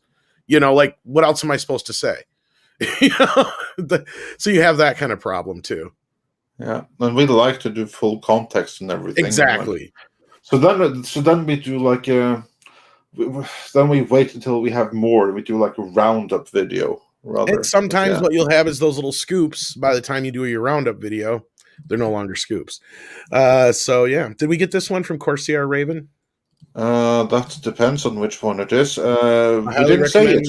Because the chat wants to talk about anime, and Corsair Raven says, I highly recommend Iron-Blooded Orphans. Very good anime. Oh my God, Corsair Raven. We can, Andre, I think we need a Midnight's Edge Mexican Iron Man action figure He-Man duplicate collection. I got all kinds of different characters the guys are coming up with in chat today. Yeah. All right, cool. And STR Red Wolf says Star Wars Vision trailer dropped with anime style. But look at the 2015 fan film TIE Fighter, Star Wars, and anime. It's here. Yeah, indeed it is. Which only goes to show that anime is where it's at, evidently. Cobra Khan even points out that the Vinland Saga is good Viking anime. Yes, so I've heard. That evidently is the subject for the next Viking series on the History Channel. But yeah, and Ralph Mack says Andre watched the classic Akira. Appreciate its age. That's what I saw it. I know. I saw it when I was a kid, and I was too young to fully appreciate it at the time. So I have to re-watch that one. That's one of those that I actually have seen. Same with Ghost in the Shell. I saw that one. Again, I saw it too soon, so I didn't fully appreciate it. So that's one that I should re-watch. One that I really did appreciate was Paprika. I'm a big fan of the anime Paprika, especially like the parade theme. Like, that's amazing music, right? Everyone will listen to that right now. No, seriously, that parade is freaking epic. I would totally see yeah, Paprika. I'm a big fan of Paprika. Tom, you have to see Paprika. Same with you, Mike. I'll do a watch party of that at some point. I may have seen it, but it's been a while. Rob Adamson says, has anyone seen Free Guy? I saw it last Sunday and I quite enjoyed it. Not yet, but I'm seeing it tonight. I've heard good things. Oh, that's good. You'll have to report back on how it is. I'm seeing it tonight at 7:30 showing right here at the local theater. There you go. Well, tune in to Mead tomorrow night at 6 p.m. Central, and you'll hear from Mike what he thought. Script, did you get to see it yet? I did. I read the script years ago, and I liked the script far more than the film, but Ryan Reynolds is definitely quite entertaining in the film. Oh, never doubted that for 1 second. And then Samoan Pirate also said, Andre, watch Fist of the North Star and Berserk. Wasn't there like a live action version of Fist of the North Star? Or is that something I'm just imagining? Sure. Because I remember I haven't seen the if there is, I think I saw the trailer for that movie, and I remember thinking it looked incredible in trailers. But yeah, I'll probably check that out. And then Diego Flores, our fellow compatriot from Midnight's Edge Espanol, that is live every Tuesday and Thursday at this time, says Andre, one day you and I have to talk so I can give you a crash course on the basics of anime stories. For example, the space opera that is Mobile Suit Gundam. It touches on aspects of the effects of war and oppression by a political elite. Also, it's a documentary then. But yeah, no, that sounds very interesting. So yeah, I'd be happy to do that at some point. And Roger H sent a super sticker, so thanks so much Thank for you so that. much. And Steve Otten also says, I just want good entertainment. I miss Lost Friends. I fear for the freedoms we may lose. We're walking down a dark tunnel we may not see the end of. Yeah. I wish I could say that you're just being hysteric, but you're not. So the best we can do is try to stay sane, keep entertained, and take care of us and those that depend on us. Not else we can do. And in the meantime, let's try to have some fun while doing it. And then let's see if we got some others. Oh, here there came more. Then we have it jumped on me here. I'm just going to check behind the scenes so we didn't miss anything. Yeah, it jumped on me too. I got this one here, but I don't know if there's any in between.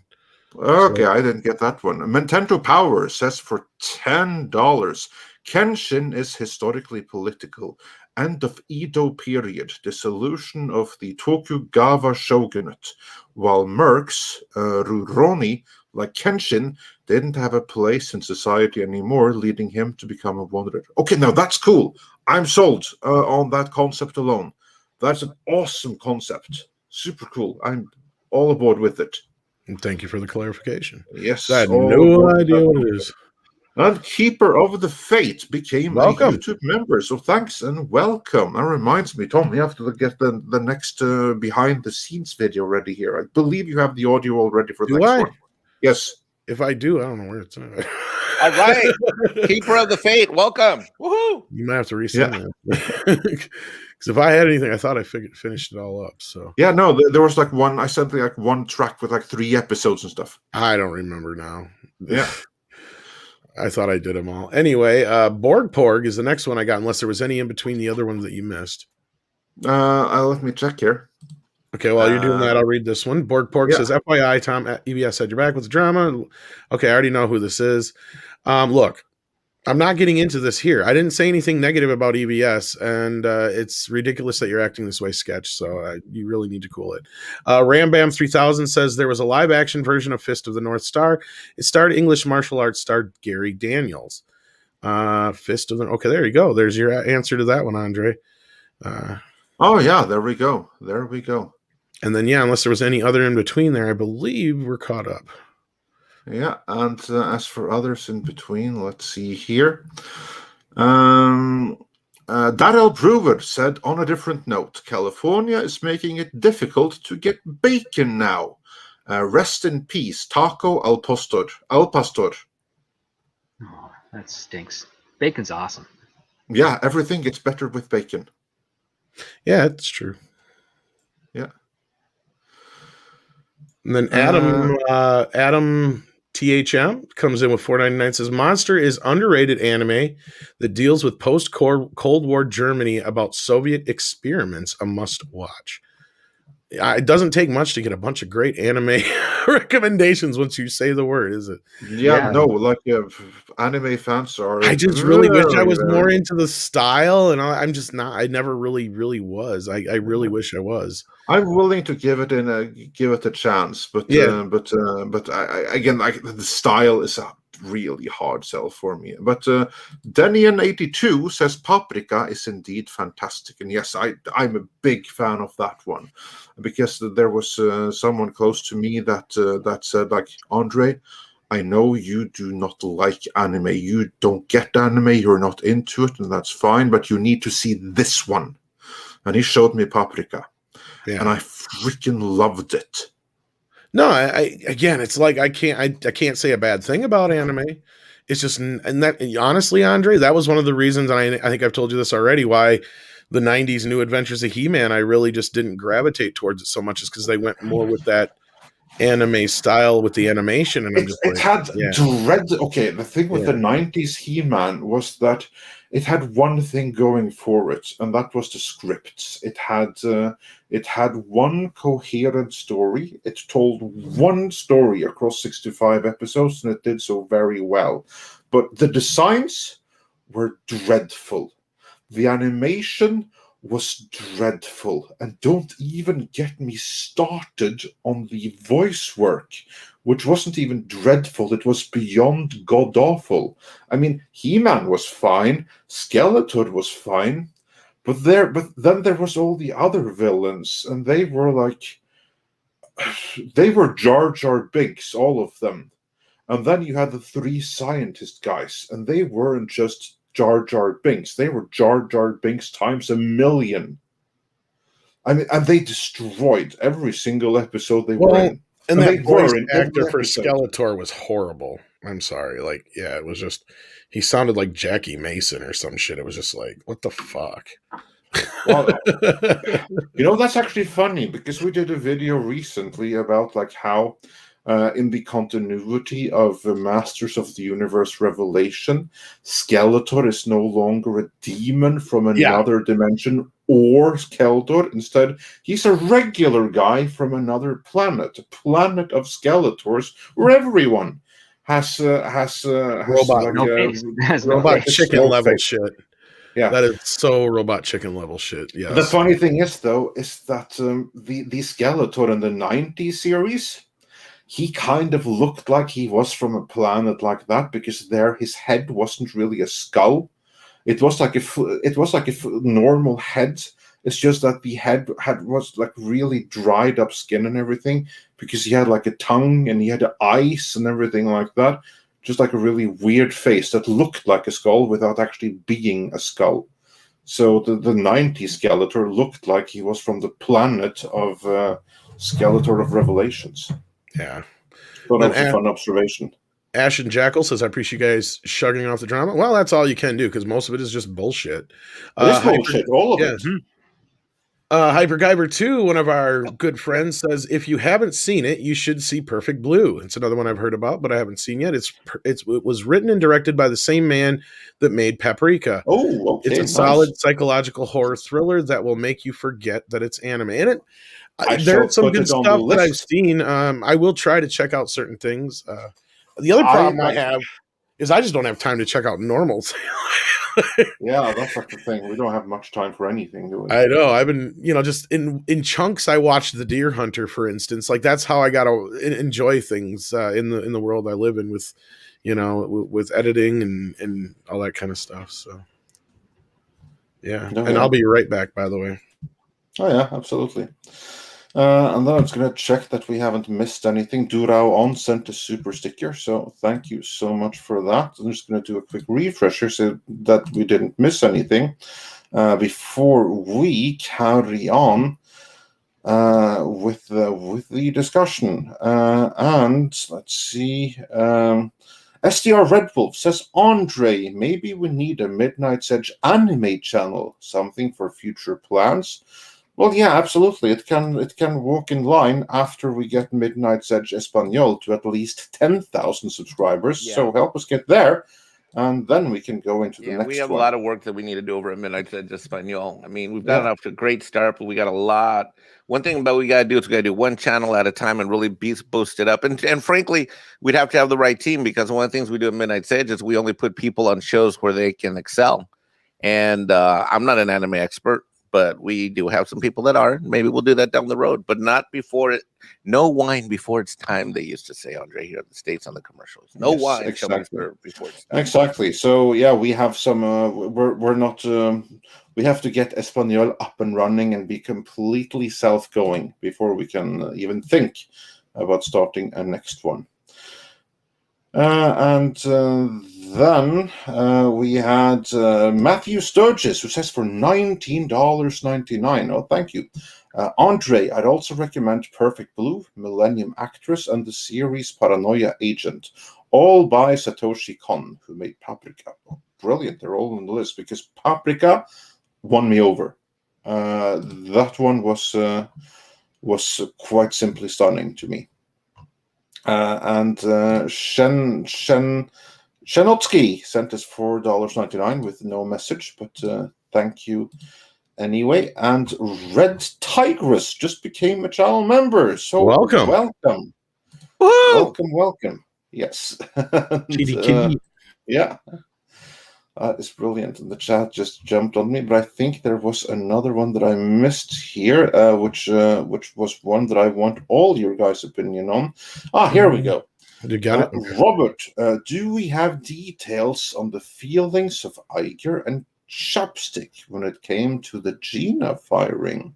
No. We don't have any official details, but if we were to speculate, Script Doctor, how do you think that Iger and JPEG, respectively, responded to it when Kathleen Kennedy decided on her own accord, and we are fairly certain that it was Kathleen Kennedy who did that she went and she fired Gina Carano with all the backlash that ensued? How would they have reacted, do you think?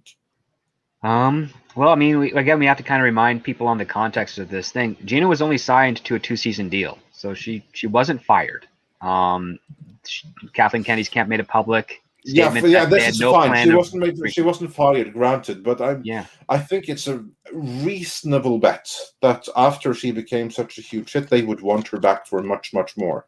Absolutely. I would say that even Iger and JPEG would probably be banking on basically getting a new contract with her, probably with a more prominent role.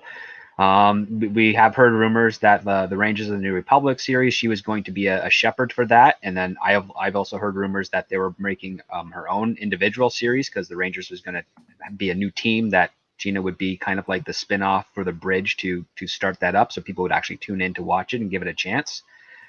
And those were all being thrown around stories, and people were really talkative about this because no one really expected Gina Carano's character of Cara Dune to have the impact that it had. Just like people had responded so well to Baby Yoda, it overshadowed the title character itself. But I can see someone like Chapek, who again he's looking at the numbers, what's going to draw in the crowd, being really discouraged, learning that Disney Lucasfilm is deciding not to renew Gina's contract for whatever reasons.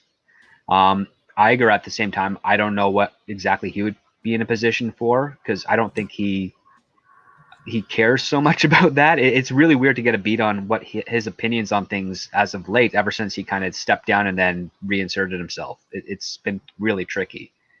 But I could definitely see a big issue with regard between Chapek and the rest of Disney Lucasfilm. Was like, why are we getting rid of this actress who's trending on Twitter, trending on IMDb, increased star meter, is beloved by a lot of people. Like, why would we get rid of a valuable asset like that? Like that would be my understanding from Chapek. And again, I don't know a whole lot about who he is as a person. But we've been getting a flood of information over the last 8 months about his history and whatnot within Disney overall, and it's a lot to go through to really try and figure out his perspective. But for me, the way I look at it, it's like, okay, he's in this position where he can say, well, we didn't fire her because again, she only was signed to a 2-year deal. But the fact that the current head of Disney doesn't want her back is definitely a point of contention. And if we want her to come back, Disney does have the power to do that on their own. Whether Gina Carano agrees is up to her, and I don't see her doing that given the current people she'd be working for. That's not Jon Favreau. So yeah, it's basically what's the term when it's it's a potential that's never going to be able to be utilized anymore, at least not with the way things are currently being run over there. So yeah, I wish I had more details on that, but it's really a peculiar situation, because an actual firing is when someone is in the middle of the contract and they are cut from the show, and you can see that quite easily in a lot of other venues. But with the Gina situation, it's just out of nowhere. I'm sorry, Yeah. that's kind of like word salad, but it's like No, I but just like wish I couldn't kinda- say. I was gonna say, like, I kind of said this to Andre early on, and I even wrote it in one of the earlier versions of one of our recent videos, where basically I think a lot of this goes back to the Gina Carano thing.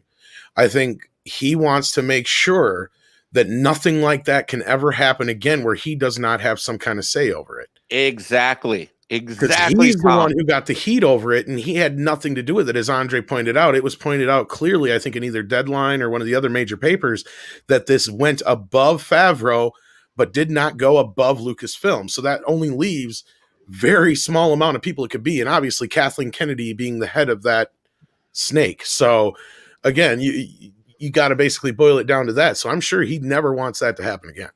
And financial people in general, we are of the opinion, whether we're coming from the accounting, tax, audit, finance, whatever sector, we don't like drama. We don't like surprises, even less. Like safety, man.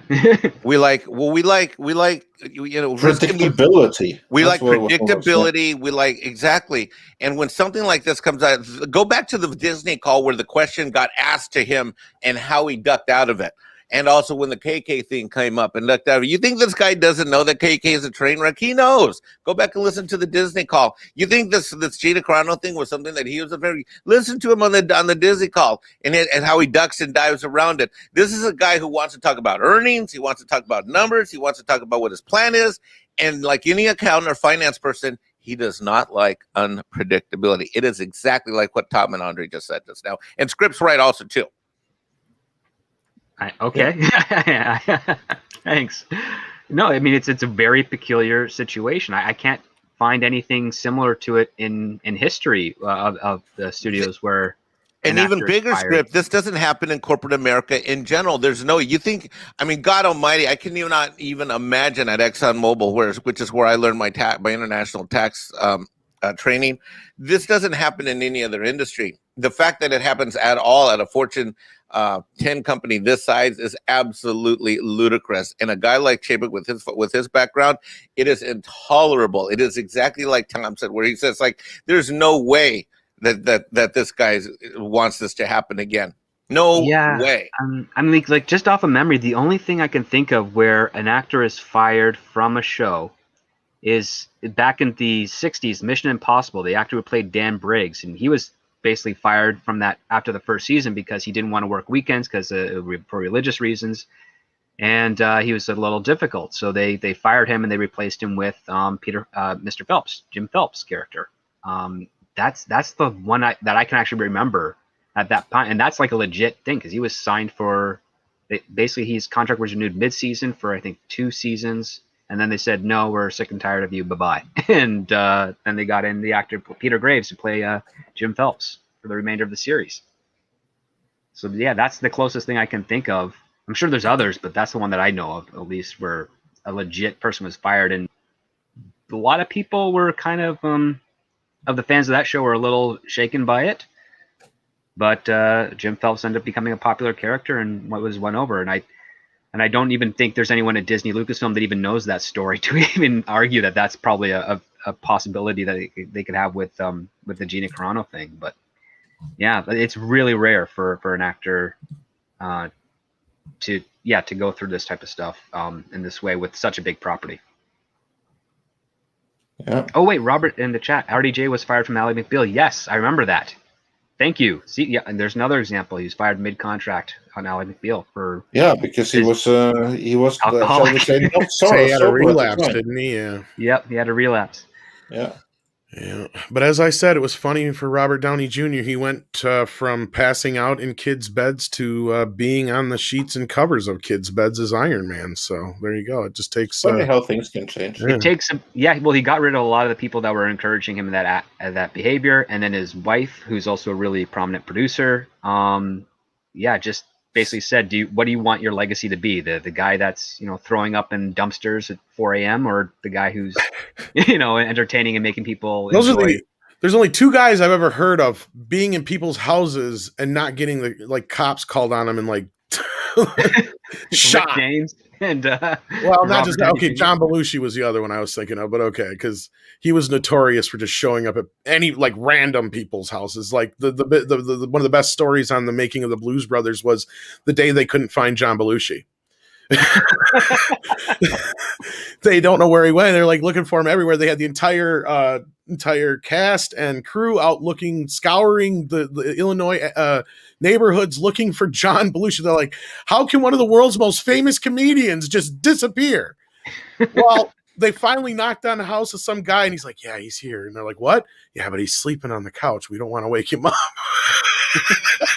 He came in, he goes, hi, you know who I am? Yep. He goes, okay, is it all right that I'm here? He's like, sure. And he went and made himself a sandwich and fell asleep on the couch of some random family's house.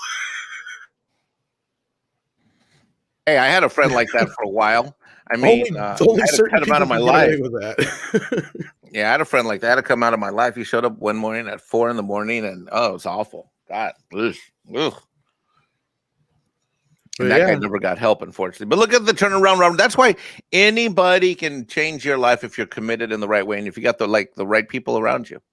Well, there's two stories right there. You had John Belushi, who sadly didn't, and Robert Downey Jr., who has, and he's a huge success story since. I mean, he's arguably become one of the biggest stars in Hollywood right now. So, And of all time, let's not forget. Well, he's definitely made his impact legacy, which is fantastic for him. The only thing that's kind of hurting right now, especially in the industry wise, is that if he's not in a Marvel film, his movies don't get as much recognition or love. No, but he did get some recognition with Tropic Thunder. Don't forget that. Oh yeah, like he was on the rise there with Kiss Kiss Bang Bang and Tropic Thunder, and then Iron Man and the Sherlock Holmes.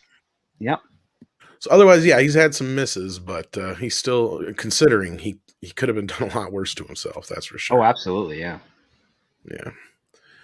And but we got a few more super chats here, but a lot of them look like they're just trying to start some drama. So I'm just going to say thank you to, let's see here. We got the Historian. Thank you for your super chat. And Xenomorph. Thank you for your super chat. Was there any other super chats that were actual like things that we should address that aren't just trying to start? Well, yeah, absolutely. Let's see. Brett Cohen said, I love your bacon. You better check out if you're living in C40 cities. Yes, cities that have signed an agreement to limit meat and dairy consumption. Yeah, Wait, what? Better get a big freezer then if you're in one of those cities. So they're saying there's going to be a shortage? I think it's a deal where they're passing it more to like the rural areas. But I don't know. All I know is that in Canada, my future brother-in-law works for pork, and they don't have any issues right now with supply. So yeah, and Maherho, or however you say your name, I'm sure I'm saying it very wrong. Afrim. I don't know where you get that from. He told me. I asked him. I said, we don't read Cyrillic. You have to tell us, how is this pronounced? Oh, it's language is that? I've been wondering for weeks. What language is that? I don't know the language, but the lettering is Cyrillic. I think Andre got a warning from the Geneva Convention that he was not allowed to force us to watch Star Trek anymore. So he did not make me watch Lower Decks. Is it on? Yeah, it came out 2 weeks ago. Oh yeah, that's true. Yeah, of course. I don't know why they decided to drop it right in the middle of Star Trek Las Vegas. That made no sense whatsoever. Yeah. Willie, that was 2 hours ago. Yeah, we talked about it a little bit. Yeah, literally was exactly 2 hours ago because we started 2 hours and 2 minutes ago. And Yellow Flash is like, hey, I resemble that avatar.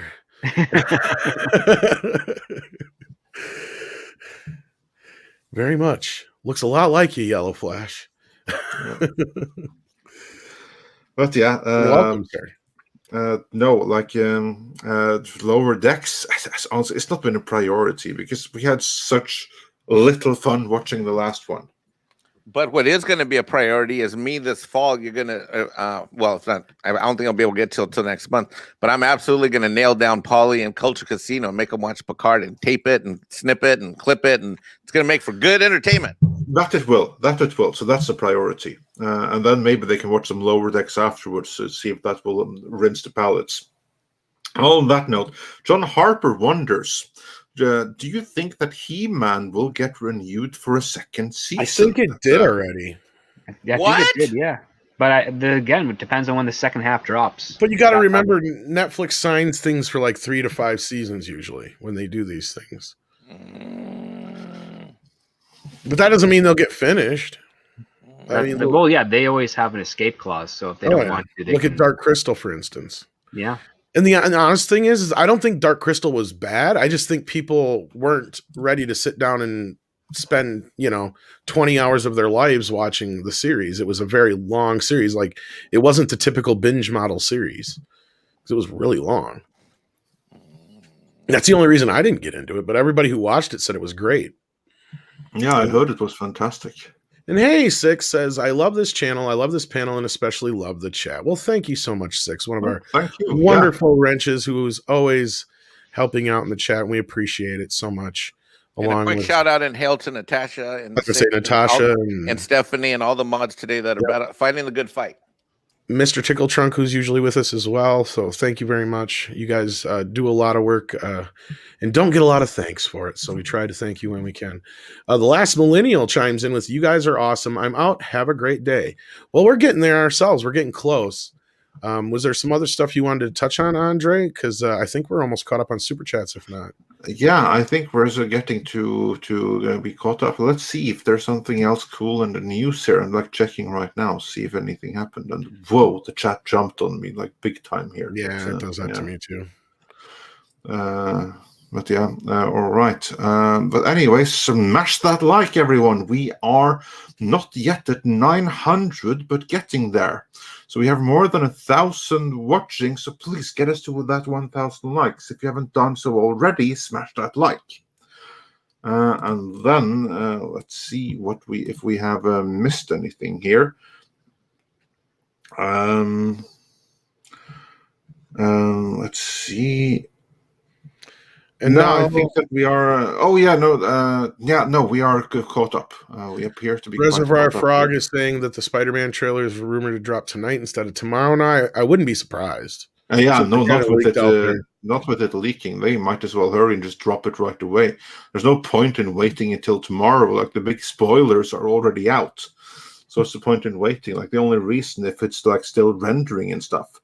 But beyond that, might as well just drop it and be done with it. Just to talk about it, because we really didn't get into it too much, because, I mean, there really isn't much to say other than, okay, Mikey Sutton was right about a few things, and honestly, I'll say this. I hate it when these things leak early, to be honest with you. I know that doesn't sound like, what are you talking about? You're in the, in the arena where you would love it for the clicks. No, honestly, I don't, because now I got to see it in this really crappy version, so whatever big surprises I was going to get out of seeing it in the good version are gone, right? Like, I don't really care now when it drops. That's a problem, because when unofficial trailers drop, because the video's not of the quality and the sound isn't of the quality, they do lessen the impact no matter what the eventual quality is. Yeah, because I kept complaining to these guys. I'm like, I can't understand what he said there. You can't hear it. And so, like, even now it's just kind of like, But still, we recognize that guy. So, like, spoilers and spoil. Yeah, so like any of the good spoilers. That's ruined. Yeah. I mean, unless you guys feel otherwise, but that's just me. I don't like it when these things leak early. It kind of ruins the. Yeah, no, I don't like trailer leaks, to be honest. Like, I like trailer releases where you can see it in full quality. But and heck, no, I would love to be wrong about this. I would love this to be like the wrong trailer that's leaked out there, and the real trailer's much more awesome. That would be sweet. It would. That would be clever if they managed to pull that off, where it's like, oh, this one leaked. Well, we'll just quickly recut some other scenes and change a little bit of the narrative and drop something fresh, because that would be a smart move on Sony's yeah side. Because as people are pointing out, even like, this trailer that we saw that leaked was clearly not done. There's still a lot of VFX that needed to be that's finished. why I think that it leaked from someone watching it at the VFX house or something. One way or the other, it can be traced to a VFX house, since it's such a rough and unpolished, unfinished product. That's just my best guess. I also miss the days when there wasn't an ad campaign behind a trailer release date, where you were just going to a theater or on TV and all of a sudden the trailer appears and you're like, what? Yeah, that's awesome. I hate teaser trailers for teaser trailers. I just hate press releases for teaser trailers. I missed like back in the day when there was like a teaser trailer. It was like, what the hell is this? And like, oh wow, it's coming, unbelievable. That was pretty sweet. The very few times Honestly, when that I happened. miss the days when they actually used to make, like, Hitchcock used to do this and a few others back in the day, where they'd actually make a trailer for the movie where none of it really showed the movie itself. You know what I mean? Like, those were always kind of fun and neat. Deadpool took that campaign and ran with it, right? Like, Yep. how many Deadpool trailers did we get that weren't actual trailers? They were just Ryan Reynolds saying, "Hi, I'm Deadpool," and he just starts talking and doing like a little bit. Like, those, I love those. Like, do those more often. Don't show the movie. Get me interested in the movie, but don't show me the movie, right? Like, give me a little bit to kind of get it, but I don't need the whole thing, because you're right. Like, anymore, these trailers just give way too much away. They used to do loads of that in the early 2000s, though. I mean, like both Ang Lee's Hulk, Tom Jane's Punisher, they got like those specifically shot teaser trailers with like some with some footage that was filmed just for the trailer and not at all part of the movie.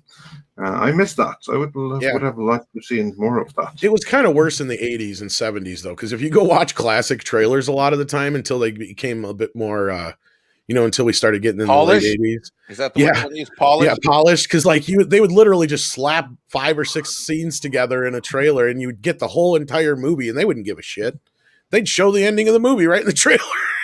They still do that sometimes. Yeah, they still do that. I mean, one of the worst fucking trailers ever is Gremlins. Watch the trailer for Gremlins. It is literally just like 3 scenes slapped together. It is the worst trailer. Batman is another one that I remember is one of the world's worst trailers, but people loved it. That's because that first trailer was a haphazard slapped together trailer. They got together. Actually, I think people were talking about the car more than anything. Exactly. Yeah. Like, that's a cool Batmobile. I mean, I was a kid at the time thinking that I want that car. But back then it didn't matter because the movies were still good. Like, Back to the Future is one of the first trailers I remember being like a trailer that sold the movie as a. Oh yeah. Go ahead. Yeah, it's Max's little chiming at the start. Yeah. No. Originally, the first teaser trailer, all it was a road, like a dirt road, and you saw the car and like a horizon, and Michael J. Fox just walking up to the car, and then it goes and then a little girl, like not a little girl, but a girl's voice on the computer says, "How far are you going?" or whatever, and he's like, "Oh, about 30 years," and then he drops his glasses. That was the first teaser trailer. Oh, that was the second teaser trailer. The first one, you're right. Eric Stoltz. Well, I don't remember ever seeing one with Eric Stoltz. Oh no, there is one. It's on YouTube. I'll have to find that, unless it's fake. But like, and then the second one actually sold the movie, and that was where you started getting like the guy coming in with the trailer voice and stuff. That was one of the first ones where I remember the trailer voice, because a lot of times before that they didn't do it. I don't remember the trailer voice being a thing until mid 80s. No, yeah, they didn't really have the trailer voice, because even for Star Wars, they had the guy who was doing the voice, but he never did it as the trailer voice. No, it was like, this could all be happening right now. And usually the trailer voices were, they did it back in the 50s and 60s, but then it kind of just went away. There was a really good trailer for Superman, I remember, that came out. That was a bit more cinematic. Well, that was the teaser trailer. It was just the sky, and it just had the names come in. Is that what you're talking about? No, I'm talking about the one where it had Christopher Reeve as Superman in the Fortress of Solitude, and they're doing this like narration where it's like, his name is Kal-El. He calls himself Clark Kent, but the world will know him as Superman, and then it just goes to that big thing. And that's it's like the second trailer, yeah. That's the second one. That was the one that basically sold everybody to go see this right away. Yeah. And Canadian Spider-Man wants to know, is Johnny Depp or RDJ, who's more a rogue, more talented? I would say Depp's probably got more depth, but RDJ is probably more of the superstar. How's that? RDJ has a style or a signature, and Depp is transformative. Because you can watch like 4 different Depp movies, and he's unrecognizable as consistently across. Exactly. Like Robert Downey Jr. is usually just playing Robert Downey Jr. Right. Which is okay. Well, yeah, because that's why he works as Tony Stark, because they're one and the same almost. Like, they just have that. They have the same vices that they have to overcome. Yeah, exactly. And they're both charming, but they have, dark sides kind of thing. Yeah. They work. That's what you said about me on Me the other night. Yeah, but that was in a sexy way. Oh, okay. Echo Base Network's in the house. How you doing? I think that's probably Nick. Oh, yeah, what is the worst? What is worst is when an entire movie leaks like Wolverine Origins with unfinished CGI. Great stream, guys. Keep up the good work. Yeah, same thing happened with Hulk. And because like if I would have seen the finished effects of Hulk, then I probably wouldn't have went to see it in the theaters. I'm talking about the Ang Lee Hulk. Oh Because yeah. that movie was so much better before the effects were done. I feel the same way about the Wolverine movie, like the X-Men Origins Wolverine. Yeah. I to this day prefer The the cut. work print version to the final theatrical version for two reasons. One is that the story was 100% locked, like the cut was locked. So there's absolutely zero difference in footage, running time, anything like that. All that is identical. The only difference between the leaked work print of X-Men Origins Wolverine and the finished movie is that they finished up the special effects and the color timing. And honestly, the finished version is worse because it has no excuse. Whereas the work print, it has the excuse of being a work print. I mean, there's no excuse for the claws that were animated on looking like they were drawn in on top of the celluloid with crayons. There's no excuse for that in the final version. You can't get away with that. There's in three the other Well, the other movie- part too, the work print also had the Hans Zimmer Dark Knight soundtrack on which it. was better than the final soundtrack. Well, there's three other movies I can think of that released ahead of the other, ahead of when they came out, and they were actually better versions. All three of them. Tucker and Dale versus Evil. That's not one of them, but was actually pretty good. But like their final version was also pretty good too. So yeah, I've only seen the final, so I love that movie. The first one I ever remember leaking, which was way early on in the days of internet downloading, Jason X, hit the internet like a year before the movie came out. Really? Okay. Yes, and it was the uncut version, so it was the unrated cut, which has never seen the light. I was hoping Shout Factory would redo that. So there's a better version. It's slightly better. Slightly better. I mean, it's still the same fucking movie. It just has all the stuff the MPAA forced them to take out. Yeah, and for a movie like Jason X, that makes it a better movie. It does. Yes, again, like it's marginally better. And then the other two would be Halloween, which most people probably remember, the Rob Zombie version. It was a little bit better. It was kind of a mix between both versions we ended up getting, but there was still stuff in it that didn't make its way to the final cuts of either the unrated or the theatrical version. And it was marginally better than what we got in the end, but that movie's still shit, so that doesn't say much. But the one that bothers me the most was when the R-rated version of Crispin Glover's remake of Willard got online, and that version was fucking epic. And then they cut it down. I went to see it in theaters. I'm like, oh, I was so jazzed because I told my buddies, I'm like, this is a great movie. You guys are going to love it. It was cut down to PG-13, and they changed the fucking ending. I was so pissed. Because like that could have been one of the greatest remakes of all fucking time, and they blew it. I don't know how many people in this chat right now or on the panel are familiar with Willard, but the original film is decent, but the tone is kind of off, and it really needed an update. And they did the perfect job in that original cut, and I was hoping that Shout would restore it, but they didn't as well. But like that, the R-rated version of that was just like the perfect remake. Everything was pitch perfect. Arlie Emery was great in it. The cast was great. They cut out all the stupid shit that was in the original version, and they stuck to the basic storyline like to a T. And then the alternate version that they ended up putting in theaters was garbage. I don't know if you guys have ever seen it, but no, I skipped out on Willard. I heard some. Nope, I'm out on Willard. Didn't see it. Guys, we have a rumor. Rumor update. Spider-Man No Way Home trailer official release rumored to be pushed up to 6:30 p.m. Yeah, we got that earlier. Tonight. Yeah. Yep. So yeah, and then also everyone smash that like, get us to 1,000 likes because YouTube is a big fan of that. So if you haven't done so already, smash that like. You know what they need, Andre? They need some inspirational music for hitting the smash button. Here we go. Hold on.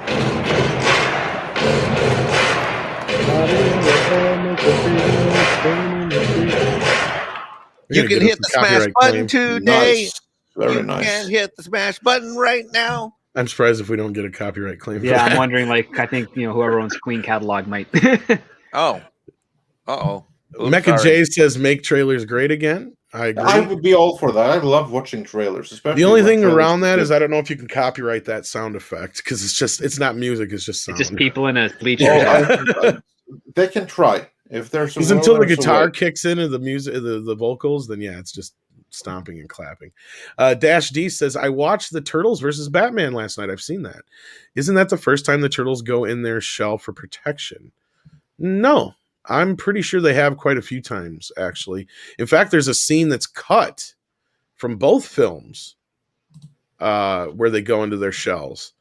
There was a shot that's in the original trailer from the first film that I have no idea what scene it's supposed to go in, but I believe it is in the opening shots where the turtles surface in their shells and shells only from underneath the sewer into the like it's like in a little reservoir. The Bay River, yeah. Yeah, and then in the second film, there's a scene cut right after. That's how they survived. They kind of give it away, but they don't show it. But it is a cut scene where when they surface before they get up on the dock, they actually all surface in their shells and shells only. So that's in the movie form, and in the cartoons, they've done it dozens of times. Yeah. So absolutely. Oh no, that's nothing new. That's something they've done. That's why they love being a turtle.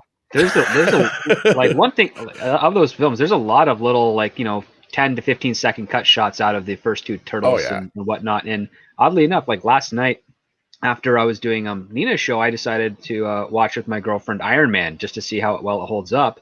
And during that climactic fight scene between Iron Man and Ironmonger, I realized, oh yeah, there's 90 seconds cut from the fight in Sector 16 before they get out onto the highway. There used to be a bunch of scenes, little shots in there that they couldn't do because they couldn't meet their time for release. And I'm always wondering one day if they would ever just restore those composites and throw them in there on like an Iron Man special edition or something, because it'd just be interesting to see a bit more of a fight going on there. Yes, indeed. And then D. Bud Martin says, for the lovely wrenches and the work they do. Yes. Natasha 6. Stephanie Janishek, Smuggler's Cantina. Yes, indeed. Don't forget Mr. Tickle Trunk. And Mr. Tickle Trunk. If you got a trunk to tickle, he'll tickle it. Okay, that just sounds disturbing, Tom. It is. But we still love him. And with that, I think we're caught up on all the super chats. I think we are. I'm going to do one final double check here, but I do believe that we are. Let's see here.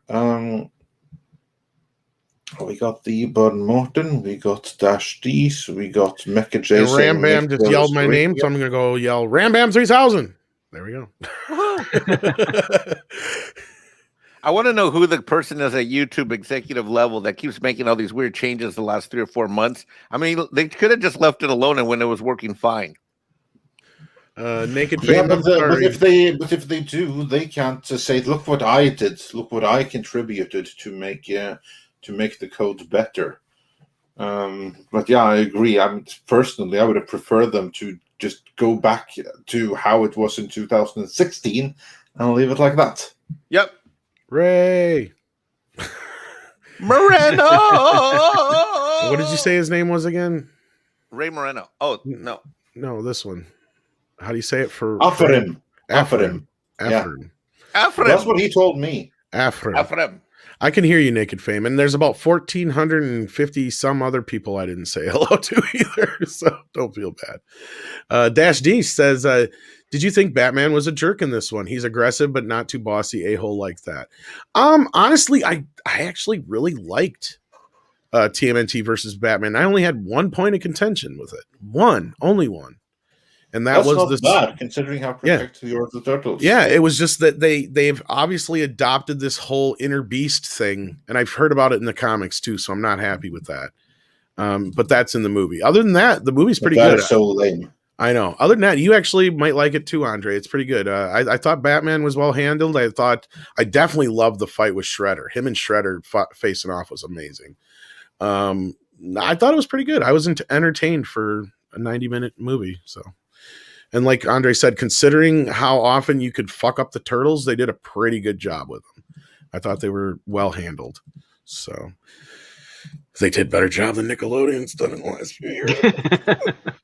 What? This Did you want to repeat evidently- that, Tom? What did you say? Because they were lent out by Paramount to Warner Brothers, and let's just say they did a better job. Nickelodeon has in the last few years. Be careful about like lending out your favorite toys one way or the other. I know, right? Well, they've been doing the Super 7 ones. They re-releasing them again. I'm like, oh, they're beautiful. But, you stand there and you look at them. Do I leave them in the box or do I take them out? Or do I get or do you get an extra set so you can do That's both? the thing. I can't afford that right now. They're not cheap. They're not expensive, but they're not cheap. It's the same. Oh, we have a guest. We have a guest at the last moment. Oh yes, awesome, fantastic.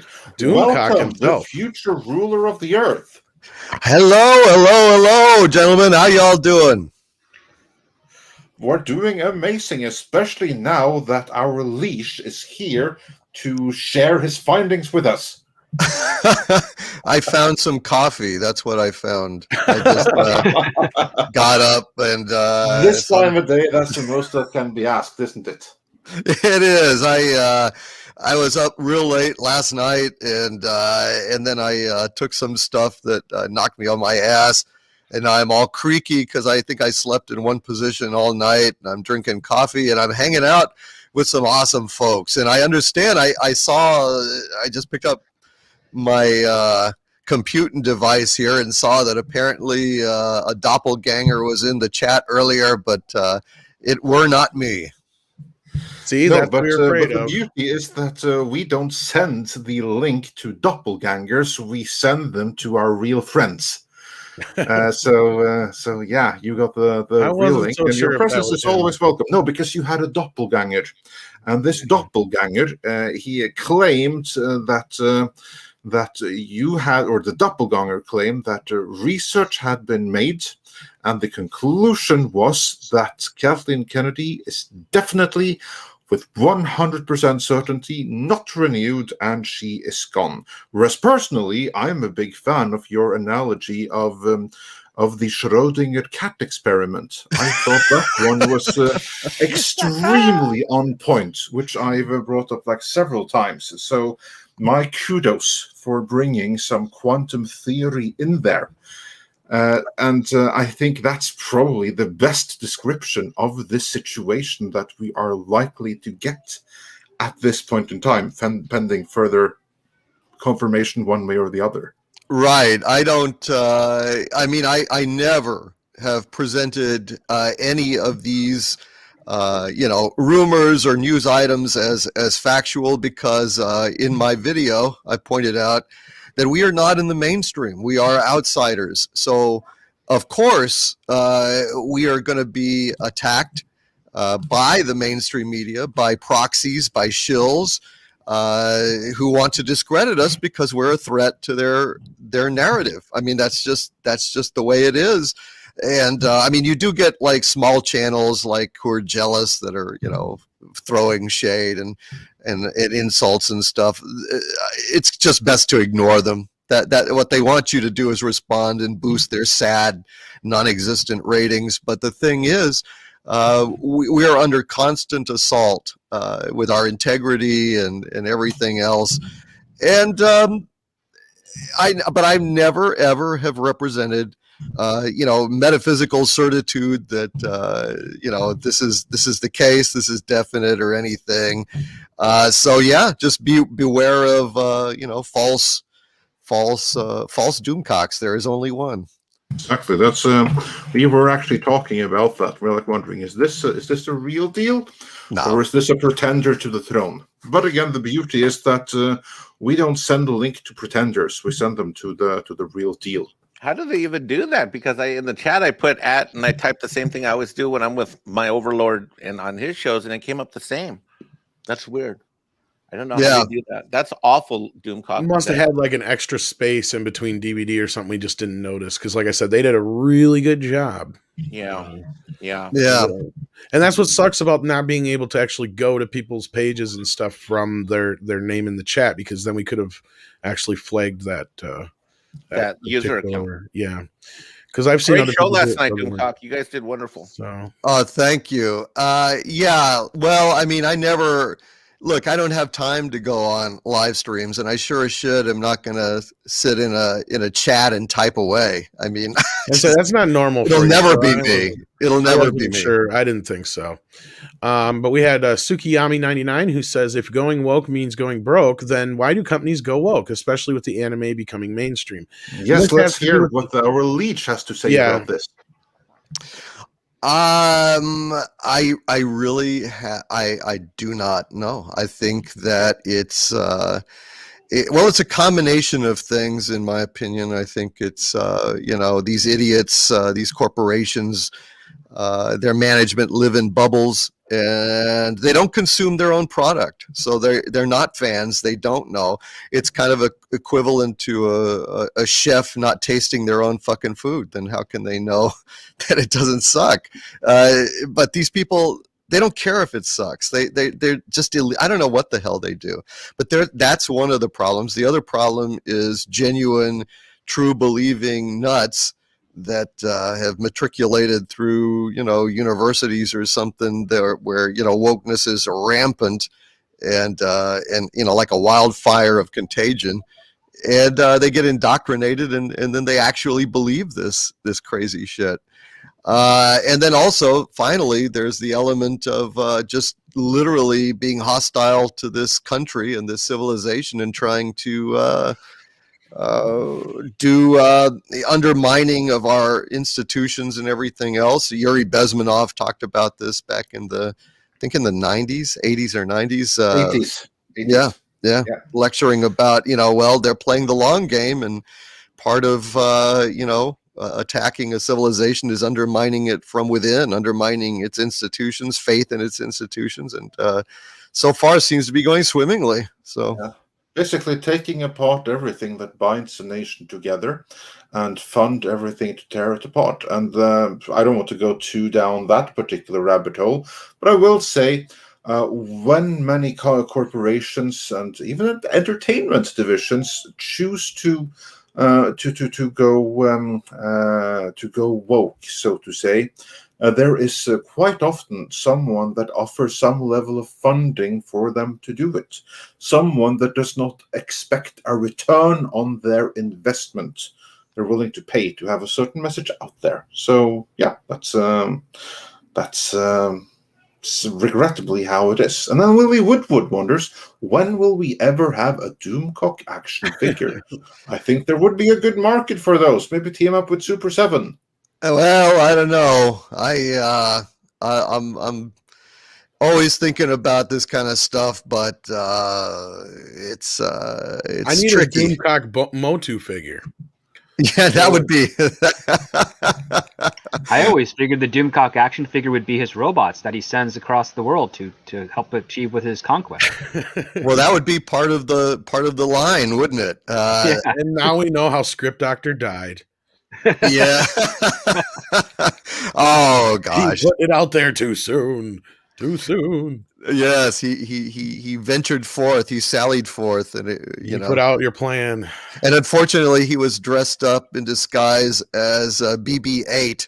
And unfortunately, my robots are programmed to destroy every single BB-8 toy, anything with BB-8 images on it. It's just it's just such a joke. I mean, Dumbest honestly, robot ever. Yeah. Yeah, I mean it's awful, and I mean, Tweaky is about the worst robot that there ever was. Beady, okay, Buck. Oh my God, I love Mel Blanc, but Tweaky, I'm sorry, couldn't ever get behind Tweaky. Yeah. But BB-8 is much more loathsome. It's just a beach ball with a droid head stuck on it. Literally, it is. It's like beach blanket, BB-8. Beach blanket, BB-8. You're not kidding, though. I heard that's where JJ got the name from, was Beach Ball 8. Yeah, it looked like an 8. No, I shit you not. No, I shit you not. Oh. Yeah, not like as clever as R2-D2 for real 2 dialogue. And when you put the head on it, looks like the letter 8, so he called it Beach Ball 8, BB-8. And we saw through it instantly. I saw through it. It's like, oh my God, that is just the most. That is in writing thing. somewheres. I know that for a fact. It's very clever how it moves, but the design of the look of it is just ridiculous. And that's exactly what Jar Jar Abrams does, is he just takes apart better things that other people did and puts them together wrong. Honestly, you're right. BB-8 is one of the only things I could see George Lucas actually doing that's in the sequel trilogy. Like if he's like, that's pretty neat. Like if somebody come up to him with the whole gyro robot thing with the way BB-8 works, he would have totally fell in love with that, right? Like, oh, totally. That's the only thing I could see where out of all this stuff that we got feels like something George Lucas would have been like, yeah, that's him. And yet I despise it. So I hear you. I also doubt that George would replace R2-D2 with it. Oh, too. that's the other side of it. That's absolutely the one that not. bugs the hell out of me. Absolutely not. No. But he would have definitely fell in love with that little droid. He would have put him in there still. Dash D says, "Oh, and as Widow ended, all I thought was, what the hell? That and LOL all the way home." So you actually went and seen it in theaters. So there you go. Wow. I didn't hate the first half of Black Widow. That's the sad part. I didn't even see it. The last half is where it went off the rails, in my opinion. But so you didn't even see Black only Widow. Saw 25% of a movie because Black Widow is only really half a film. Kind of. Wow. I don't know if there's any super chats in between there, Andre, if we missed them. But no, I don't think so. Next one is actually Doomcock himself. He should do this, and for fun, he should do it as me. No imposter can be Doomcock. There is only one true DC. Overlord DVD. Nice, very nice. There's a little bit much Bela Lugosi in I there. know, I noticed that too. Like you got off on the Bela. Now nobody gives two fucks for Bela. There we go. Let's shoot this fucker. Pour this drink. Pour this drink. Hyperdiver 2 says, when can we actually start doing cons again? There needs to be an army of Doomcock cosplayers, especially at Dragon That would be Con. amazing, yeah. I don't know, that would be awesome. or something? That would absolutely be awesome. Oh, I'm down to show up to a con in a Doomcock outfit. I'm down. I'm sure you would. I actually privately made myself some long sleeve T-shirts with my tunic pattern on the front. I don't know. Maybe I'll put it up for sale. I don't know. I thought I should be the only one to have one, so that if I ever did go out in the unlikely event I ever went to a convention. You should look into Doomcock is one of those like hoodies where you can zip the hoodie all the way around and like it's that would be cool. You know what I'm saying, right? Yeah. Like, yeah. That would be awesome. That would be awesome. Darius Munchausen sends in a $1.49 super sticker. Thank you so much for that. Canadian Spider-Man, speaking of, I've seen Spider-Man hoodies like that. Says, can Shatner do Bat Tom, do Who's on First, etc.? Oh, God, I'd have to get the script up. Yeah, probably not. Probably not at this time of the morning. It's a little early for that. Say, who's on first? What's on second? I don't know's on third. That's what I want to find out. I said, who's on first? What's on second? I don't know's on third. Are you the manager? Yes. You know the fellows' names? Well, I should. It would just be. And then all Bat Tom would say to Shatner is, why you talk like that? I talk like that because it's my modus operandi. Your what he wasn't? My modus operandi. Oh, Joker has one of those. And Andre, just so you know that your mastermind plan, Doomcock has jokingly sent me to rewatch episode 5 of Masters of the Universe Revelations on a couple of the shows lately. So. Yes. And for your Ed Wood impression, Augie Ben Doggy gave $2. Thank you so much. Yeah. The other line I like in that is Karloff couldn't wipe my ass. To hell with that cock, you know what? No, that is truly glorious. I really have to say, needs a little bit more work on me though. Needs like a little bit more Viking, a little less Bela. But I'm sure that'll come. Pretty good though. Pretty good. Like my accent is one that's really difficult to imitate. I figured. It's very few have nailed it. Well, yes, when you're talking normally and rapidly, it's harder. I'm doing Andre in narrator mode, which is different. Yeah, exactly. Like, But I'll get better at it. It just takes Oh, a you're while. getting better already. Yeah, it's already. We hear better. about it all the time, so Yeah. and I'm witness to it a lot of times. So, And in my defense, though, like when I talk like not a narrator mode, I have to like think for every words. Okay, what's the next word to hit here? Like what's like start Right. to think. What's that freaking word in English again? That's right. That's exactly it. So You know yeah, when I'm he's- just working on it. and you know when he's really frustrated is when he swears in fucking Norwegian too. Infinity Flare says, "I'd pay good wampum for Doomcock action figure playset, complete with Harvey Contanium Field, of course. The button. Oh yes, I'd pay for that. Oh yeah, and I've got new denizens. I'm going to introduce the world too soon. If only I could go in a time bubble and just have a lot more time without time passing, then I could do a lot more. But We all I'm just one do guy. that. Yeah, As I always say, the day just doesn't have enough hours. right. Exactly. That's exactly it right there. Like the day just keeps on passing by, and like Right. for some stupid reason, like eventually the body insists that you shut down to sleep. Yes, the There damn needs to be body. a few extra hours in the day, and I could get more done for sure. Jason wants some more Brando in that skit. Well, I'm working on some Brando. I gotta get a thing where I can do the capture in my face.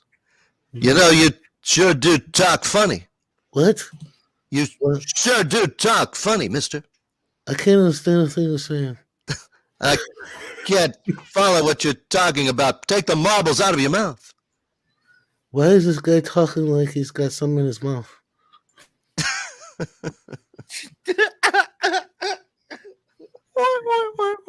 But they wouldn't be able to understand each other. No, they wouldn't. It'd be like a Tom Rosetta Petty and Stone. Bob Dylan trying to talk to each other. Hey, That's all, folks. DJ Casey says, I can recommend Mahler's Black Widow video instead of the real one. There you go, Doomcock. It's once again as informative as fun to watch. I in most cases, you're probably better off watching Mahler's reaction or reviews than the actual movie, because he'll break it down for you pretty good. So Yeah. I just haven't had a chance. I think she's hot though. But oh yeah.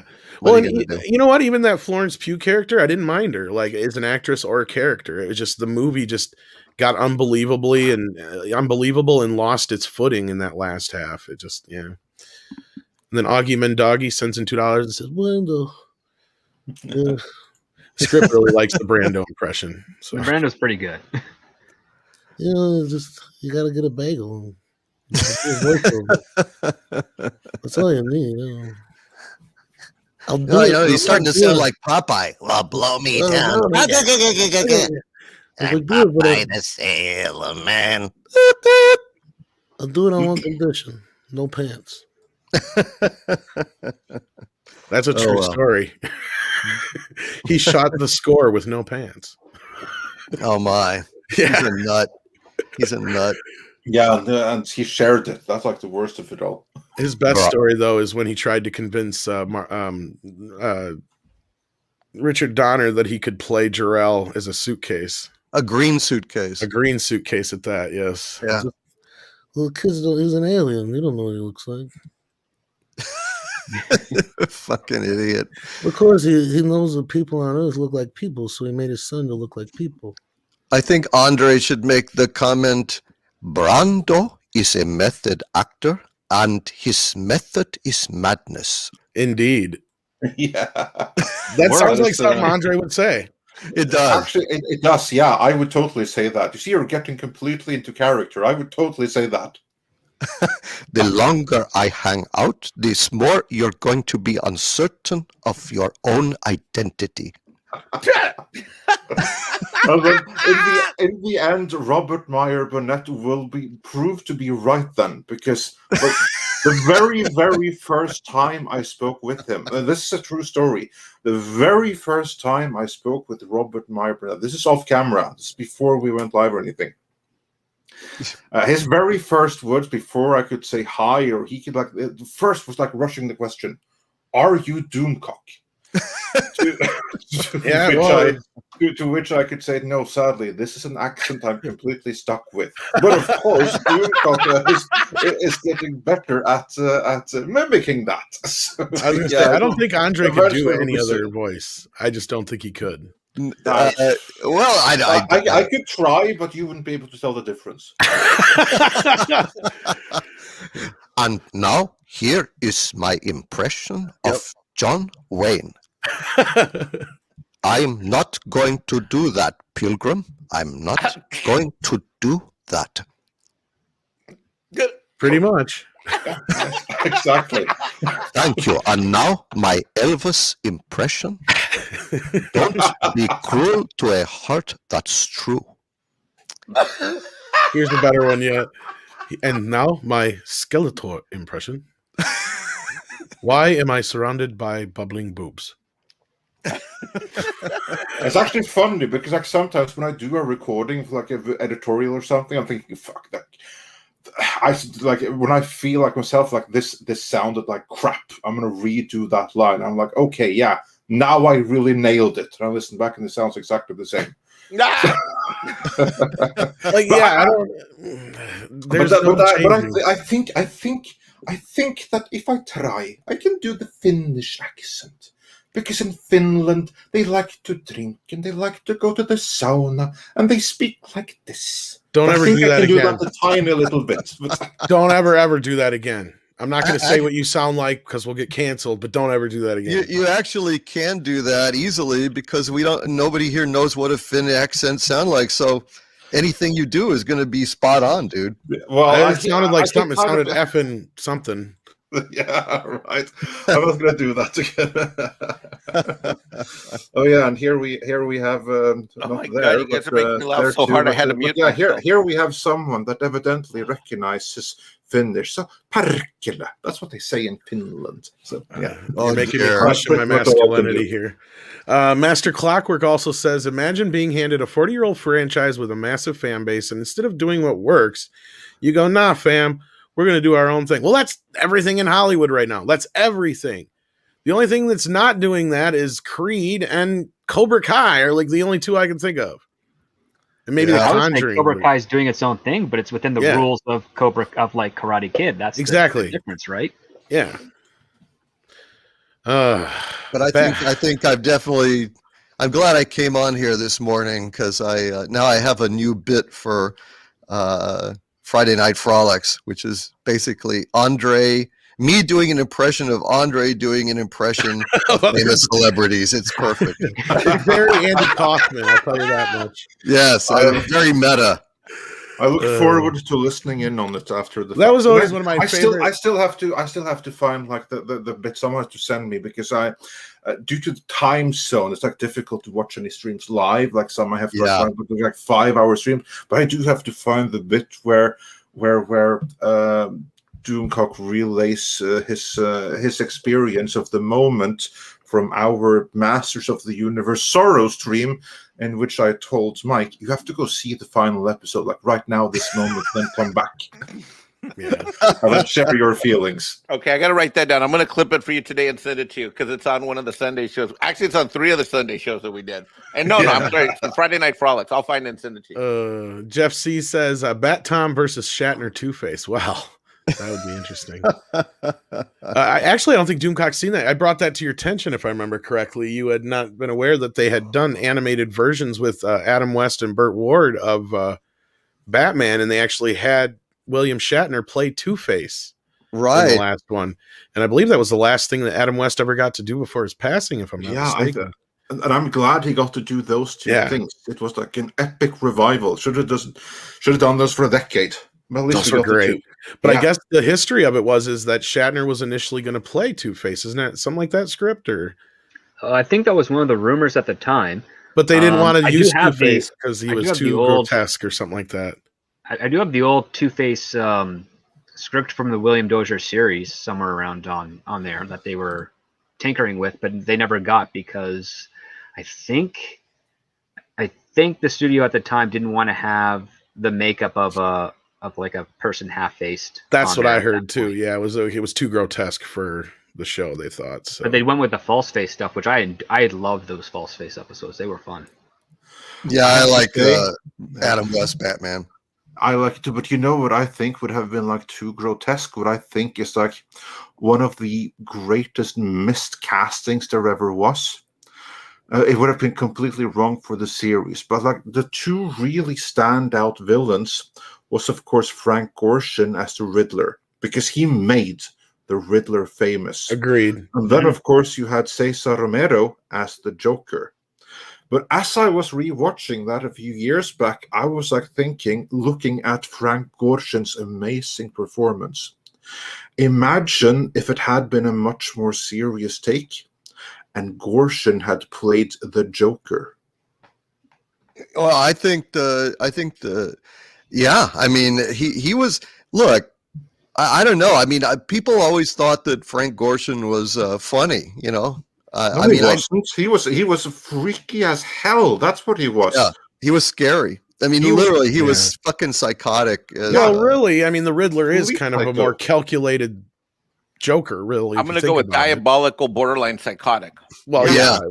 And that's how he came across. He came across as like a really freaky guy, and that's what I'm thinking. Like if there had been a more serious adaptation, and that guy going completely wild as a psychotic Joker, I mean, that's the villain. Gone down that's why we never got. That's why I've said I'm not against Jim Carrey ever playing the Joker, because I thought he did a great job of recapturing Frank Gorshin's Riddler in Batman Forever. Because really, that's what he's doing. He's doing Frank Gorshin on crack. Let's be real. Yeah. It's the same character, and that's because that's what he grew up with. But like, if you give him that same kind of thing and say run with it as the Joker, I bet he'd be a dark, sadistic fucking Joker. Oh yeah, well, he would have been brilliant. But the thing is, I don't know where I saw it. I don't know if it was on YouTube or watching reruns of Johnny Carson over on Peacock, which is a great streaming service, by the way, because you can watch it for free. You just get some commercials, but my God, it's really great. Anyway, and Frank Gorshin was a great impressionist. I mean, he was made basically like Rich Little. He did so many great voices. But just watching him is scary because, you know, I mean, I grew up as a, you know, I would watch Batman and I just have this image of him as just fucking scary as shit. And then, you know, he's on there, you know, doing hilarious impressions, but I keep expecting him to, you know, drop the act of normalcy and attack. Well, the funny thing about the 60s Batman series is as much shit as it gets for being, you know, goofy and stuff like that, and more kiddie or whatever, and in some words it's called camp, but I don't know if you can define it as camp per se. Honestly, those versions of the characters are the ones we usually think of when we think of the characters, right? Like Burgess Meredith, what he did with the Penguin, that's what we first think of, you know, and what the ladies did with the Catwomen. I mean, that's what we think of first, you know, and that's probably obviously what, you know, Michelle Pfeiffer kind of based hers off of a bit too, is, you know, there's a lot of Eartha Kitt in her Catwoman. Come on. You know, like it's clearly there. I mean, and those are the characters that were like, oh, okay. So yeah, I think that series always gets overlooked, even though Batman and Robin are a bit hokey in it, you know. I think the villains are very well received and very well conceived as a better word. In my estimation, at least, and I could be wrong here, certainly for America, but internationally at least, that series is what first made Batman iconic. And by that, I mean, literally, it was an image that filled the entire public consciousness. Like, for instance, if you were to look at the very first Batman sketch or something like that, and you show that to a random person, they would have to stop and think, what the hell am I looking at? You show that image of Bruce Wayne as Batman to anywhere in Europe, Asia, wherever, they're going to instantly be able to spot Batman. You mean Adam West as Batman? Yeah, and likewise, also, if you basically just went to a random guy on the street in France or wherever, this year, 10 years ago, 30 years ago, and you told them, okay, close your eyes and describe Batman for me. everyone would be able to do that. If you said Green Lantern, Wonder Woman, they might not have a clue, but they would be able to do Batman, and what would come out would resemble the 60s Batman. 60s Batman, because that was like truly iconic in that it captured the imagination of the world, and it cemented one look for the character. Of course, then for comic book readers in the 80s, you had Frank Miller's The Dark Knight that changed it. On film, of course, you had the Burton movie that also redefined Batman for that generation. But still, it's one of the Batmans that are iconic. The first Batman is iconic. Funny you mentioned 89 Batman, because I remember vividly when that movie was coming out, a lot of my older cousins and uncles and all that kind of stuff were like, that ain't Batman. That ain't Batman. Batman's Adam West. Right. I heard that several times over, and it wasn't until that movie actually came out and they saw it that they're like, okay, now I'm on board. Right? Like, they took it, and that just speaks to how strong that movie changed just how the country viewed Batman, and it was because of that big change and shift because of that. But no, I don't think anything could ever be taken away from the Adam West Batman and how much influence it had on just comic books in general and everything. Well, it was also incredibly intelligently written. I mean, as a kid watching it, one of the things that was always funny is like the riddle from one of the first episodes, which is how is an orange like a bell? And it's like, well, you can peel both of them, but how many people know the term of peeling a bell, right? Like you have to think about that, and it's kind of interesting. And then you get further on when you have awesome actors like Victor Bueno, who did King Tut, and he'd have all these like little funny digs. Like there's jokes about like the alliteration of like the King of the Nile and stuff, and he's like, what was that one? And he repeated, he's like, no, go back one. And he's like, that was like, yeah, I like that, say that. Like just kind of like a little off kilter, little earnestness to it. And I mean, you don't get that type of stuff in current media as well, especially if it's going to be either on the comedic side or on the opening up doors of new avenues of thought and information as well. Like you don't get that effort in current day. Rod Thunderhawk brings up another interesting point about the 60s Batman. It was the only television show at the time to air 2 times a week, as far as like network shows that weren't like the news. Yeah, that was different. That was, and it was like a cliffhanger, and then it would be the next day. You would see the for soap operas. Yeah. I mean, it was brilliant. It was a lot of fun. Do you think that might have been the reason why it kind of got oversaturated though? Because I think that's what happened during the 3rd season is it kind of ran its course and it kind of popped its bubble. They lost money for the 3rd season, so they only did one. It was basically every episode was a back-to-back episode, like it was a serial season, but they didn't have money for sets. They brought in Batgirl because they tried her as an experimental pilot with Killer Moth, I think it was back in the day.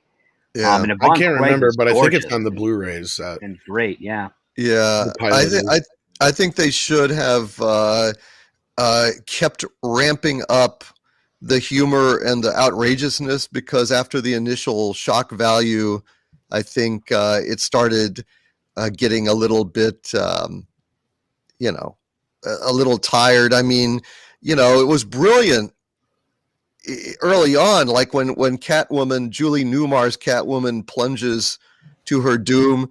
And he reaches into his utility belt and pulls out a bat handkerchief and dabs at his eyes. I mean, that was brilliant. And the movie has a lot of great moments. Yeah, I was just going to bring up the movie. Go ahead. Well, yeah, the movie, with some days you just can't dispose of a bomb. Yeah. But for the most part, the movie was so, and I think maybe that was a mistake. I don't know. But, shark repellent and all that. Yeah, because the movie came out in between the 1st and 2nd season, right? Yeah. Yes, but I mean that the entire idea, like I loved of the movie, is the fact that Penguin is clearly impersonating Commodore Schmidlap, and Batman and Robin clearly know it, and they're just like, let's just go along with it. Yes, I love it. I unapologetically love that movie. I don't care, and the soundtrack's amazing. Oh yeah. Oh, I love the movie, but it isn't as funny. Because it's long form. I mean, it's kind of like Kids in the Hall, It is, but I do love the Kids in the Hall movie too. So well, I didn't. I thought it was a lot of these long form things that sketch comedy troupes attempt to do is not as funny as the show. It's very hit or miss. And I thought Brain Salad or whatever it was called was not nearly as funny as an average episode of Kids in the Hall, which was just inspired madness. But I still enjoyed it. Same thing with like Mystery Science 3000. Like, again, it's the same kind of thing. Once you get past that point, it's kind of stretching itself. But I don't know. I've seen worse. I actually like the subtle jokes in the movie where they call like the Navy officer, and the Navy officer's playing like a board game with his secretary instead of doing something important, like of his position. And right. And it's just like, oh, we're just gonna like flick these little plastic chips and try and getting into a basket or something, and then they're just taking random calls from Batman. It's like, did you sell a sub to a criminal? Yeah, looks like we did. Hey, Mr. Penguin. Pete Angwin. Yeah. Mitch Thibault says, Kathleen Kennedy is the embodiment of equality of outcome. Only applies to the filthy rich and privileged. Few others, it falls apart. Shame most people can't understand that. Well, that's the thing, is hopefully what if Chapek is really doing what like Cameron and Script and a few others have kind of well he in terms of like what he's doing with the company, he is like, this is official policy. The question is how successful will it be, and what the big thing here is what kind of piece of shit contract did Iger give these people before, and how ironclad is that? That's the real question here. That's the thing that may limit JPEG. Because like for the next generation of executives to come in, they're fully under his control. However, but in terms of longevity, we don't know exactly what's in the contracts with Iger. Yeah, I can't really believe that there's some kind of clause that says at the end of your contract, you can opt to have another contract. I mean, what kind of madness would that be? Then perpetually... Well, they can never, ever have the contract end. I mean, come on, I don't know that makes any sense. Yeah, giving the client to choose whether to still be an employee. Right. I mean, then of course you can't. I mean, that's no. I think it has more to do with the billion. Each of the sequel trilogy making at least $1 billion, even though that it was a downward thing. It still, they put that kind of a thing in there, and that's probably what it was. I'm willing to bet. But why would it be a prequel? Why would it only be the sequel? Because I mean, what about Solo? Because as I said before, that money. I doubt they had, from what this is kind of again like from what I was roughly told, is that basically they never expected any of the Star Wars story films to ever make $1 billion. Those weren't in that purview. This had everything to do with they weren't real Star Wars movies. Yeah, exactly. From their point of view. Well, that's true. Yeah, they were right. Yeah, you're not wrong. They didn't realize that we talked about it earlier. DVD is that just merely the announcement that a contract, how damaging just the mere announcement of her extension could be to fandom further, which is already a fandom fractured. Yep. Well, that's the problem. Kathleen Kennedy rising from the grave would be a very bad idea. Well, to be fair, she's not in the grave just yet, so that's. But she's still Schrodinger cat. She's still in the figurehead position. Question is like, is she going to continue to be in that figurehead position, or is she finally going to go out the door that she so richly deserves to be kicked the hell out of? And yeah, and as SEM guy points out here, and this is kind of what I was getting at too, contract options for an extra year or two are common in sports, specifically the NFL. And I think it's the same thing here. At least that's what I was told, is that if it goes through, it's because of that and that only. And of course, The Mandalorian being a success for Disney Plus. So, and she gets all the credit for that crap. So, but as long as, we'll never know until the day comes here in the next, month or two. We don't hear anything, or if they, like a Script said, once you start hearing about replacements, that's when you know something's up. Yeah. And it's been very, very quiet on that talk. But again, consider this. We didn't hear anything about Iger's replacement till it was suddenly announced out of the blue that Iger had found his man in Bob Chapek. Well, yeah, a lot of people thought it was going to be Alan Horn. Here. A lot of people thought it was going to be Alan Horn. Alan Horn, yeah, exactly. I knew it wasn't going to be Alan. He's too old. Oh Yeah. yeah, absolutely. But And again, we could have a repeat of that. I mean, if JPEG is victorious, suddenly one day out of the blue, we get the announcement that here's the new boss of Star Wars or of Lucasfilm. It's not outside the realm of possibility that one day suddenly could happen, completely unexpected. totally. I certainly agree, yeah. hope so. But yeah, Well, if they have Kennedy sticking around, then I'm out. I mean, it's just I'm done with it. That's just sorry. You know, But I don't blame you. completely. I've been out. I don't blame I don't you. give a That's what I'm shit. saying too. I don't That's give a what shit. I'm saying. As I said, like the only way to get the fans back is that she has to go out, because Yeah. just her being there in Hollywood, there's a symbol effect of that. But there's a symbol effect of that out there in the real world too, and it's not the one that they intend.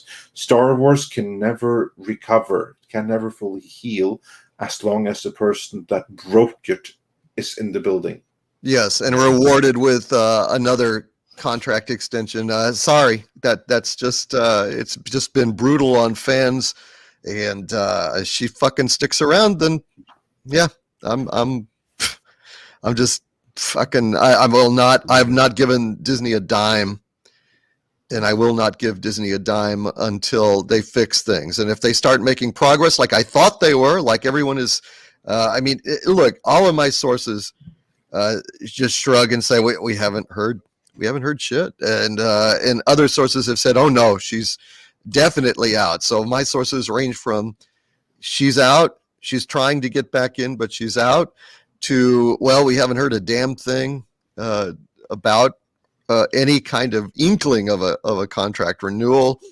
In fact, it probably should have been done in June if it was going to happen, but you know, at this point, we are excluded. We are not insiders. So all we can do is rely on sources and you know, cross our fingers and report these things as rumors, because I think the information is potentially worthwhile to fans. You know, fans do not get the real story ever, and if you know, every once in a while we can get them advance notice of some of this stuff, I think it's worth doing, so long as we are not getting ahead of our skis and saying, oh, this is this is fact or something. I think the only fact here is that regardless of Kennedy staying or leaving, even Sutton acknowledges that Filoni and Favreau are over Star Wars now, and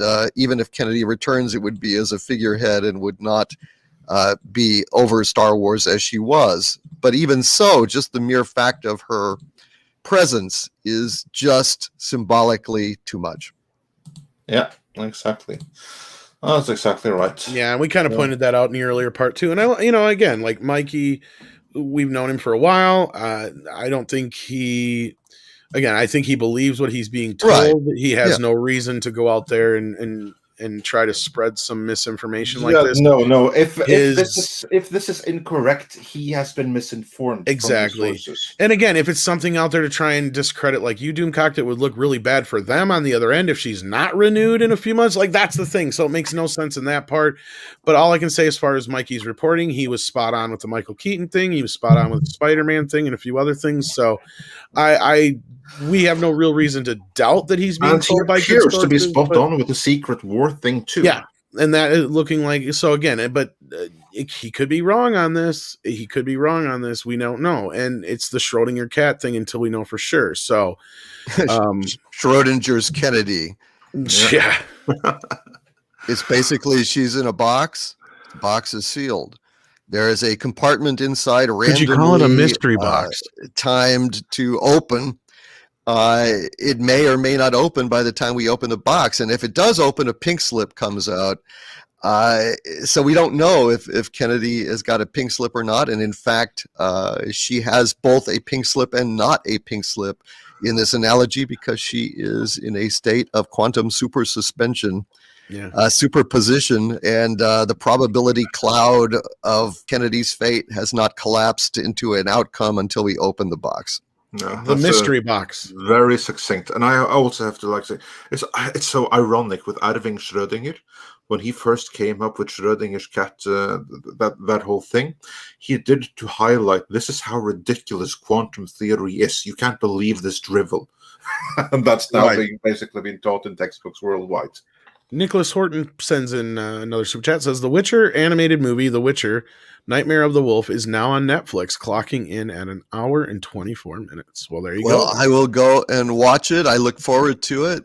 I love The Witcher. I am Witcher 3, along with Red Dead Redemption, the original, are like my two favorite games of all time. I want to live in The Witcher's realm. I just think it's incredible, and I wish to God, I wish to God that they would come out with another expansion, another series of adventures for Geralt, because I'm jonesing, and I'm dragging my heels finishing the game because I love it so much.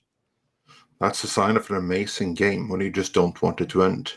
I know. It used to be I would, charge into a game and try to see how fast I could finish it and stuff. I don't I don't want to do that. Same thing with Red Dead Redemption. I wanted to live in that West. It was so it's so beautiful. good. It's like being in the movie back in time. Yeah. Oh, it's so good.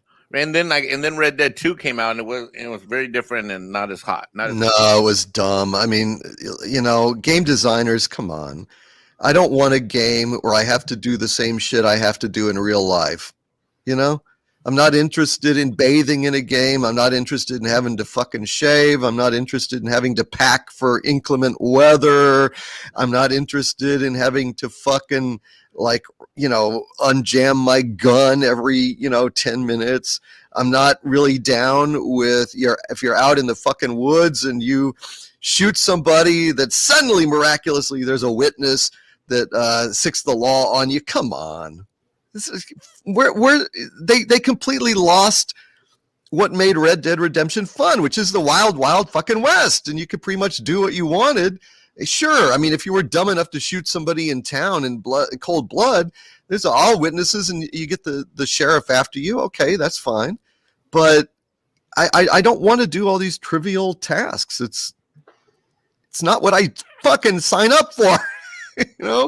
Very disappointed in the second one. I haven't even played it. I started and it was just like, I what? enjoyed it, but I do agree with there's certain things that are problematic with it. What makes it mundane. What Doomcock's talking about, I said RD2 it makes it mundane. I mean, I'm like literally sitting there like, all right, do I want to do this menial stuff I have to do every day inside this game, or should I just go do a tax return in order? I mean, like, what's the next thing I was going to see? You know what I mean? So I actually got through it pretty quick, but I went through the story aspect. I didn't muck around with all the side stuff. Oh, okay. And the story side of it was better than the other game. Well, I'm sure, but again, that's just a big no for me.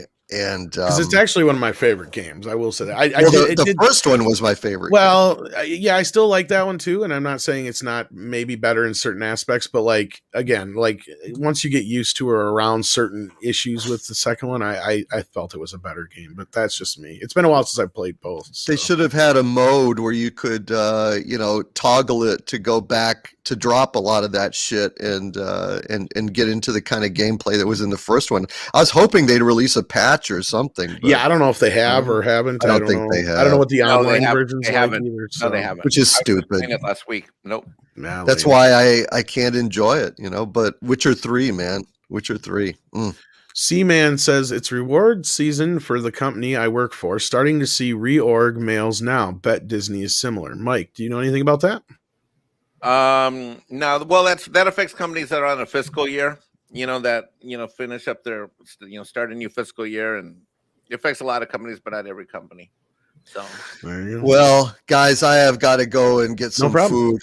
But I'm glad I was able to pop in and. No, we were actually ending before, but we ended up going an extra hour for you. No, that's fine. We got a couple super chats and we'll finish up here. But thanks for hopping in, Doomcock. We appreciate your time. You're very, very welcome. And I just want to say one thing. In my impression of Andre, just like my impression of Shatner or anybody else, it's out of love. I mean, it's something that I do, not as mockery, but as tribute. And furthermore, I just want to say in general that, people like Andre that speak English, if they have an accent, let me tell you something. He speaks English much better than I speak his language. In fact, I can't speak a word of his language. I admire people who have English as a second language. I think that's absolutely amazing. And anytime anybody laughs at someone's English accent, I just roll my eyes. It's like, well, can you speak in their language?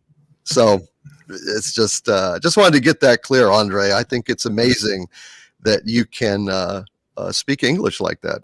Oh, well, thank you. And anyway, no worries. I know that you come from a point of respect, and so I have absolutely no issues. Andre has a sense of humor. I greatly enjoy your imitations. There's a couple of out there that do it mockingly, but you're not like one me. of them, so that's cool. It's just doing like I do Humphrey Bogart. You understand? I love Humphrey Bogart. I love William Shatner. I love John Wayne. It's just the way I acknowledge affection for distinguished voices. What's wrong with your voice? Well, I don't know. I think he's just one of those Star Trekkies. He's not very good at real life. I didn't understand anything. I know. Anyway, you guys, I'll see y'all later. Have fun. Take Love care, you, brother. Jack. Later. Take care, sir. Take care, you guys. Michael Miller says, who wants the Take care. title? It will be extension until Indy 5, not a full renewal.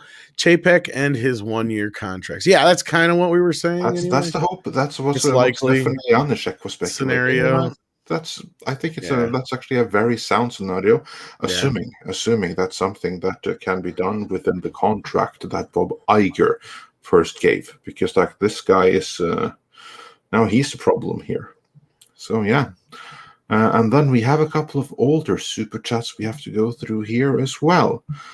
So just going back a teeny weeny little bit in time, we have Billy Russo who referenced the fake Doomcock that was in the chat earlier. It worked. We got Doomcock in here anyway. Yes, indeed we did. How awesome is that?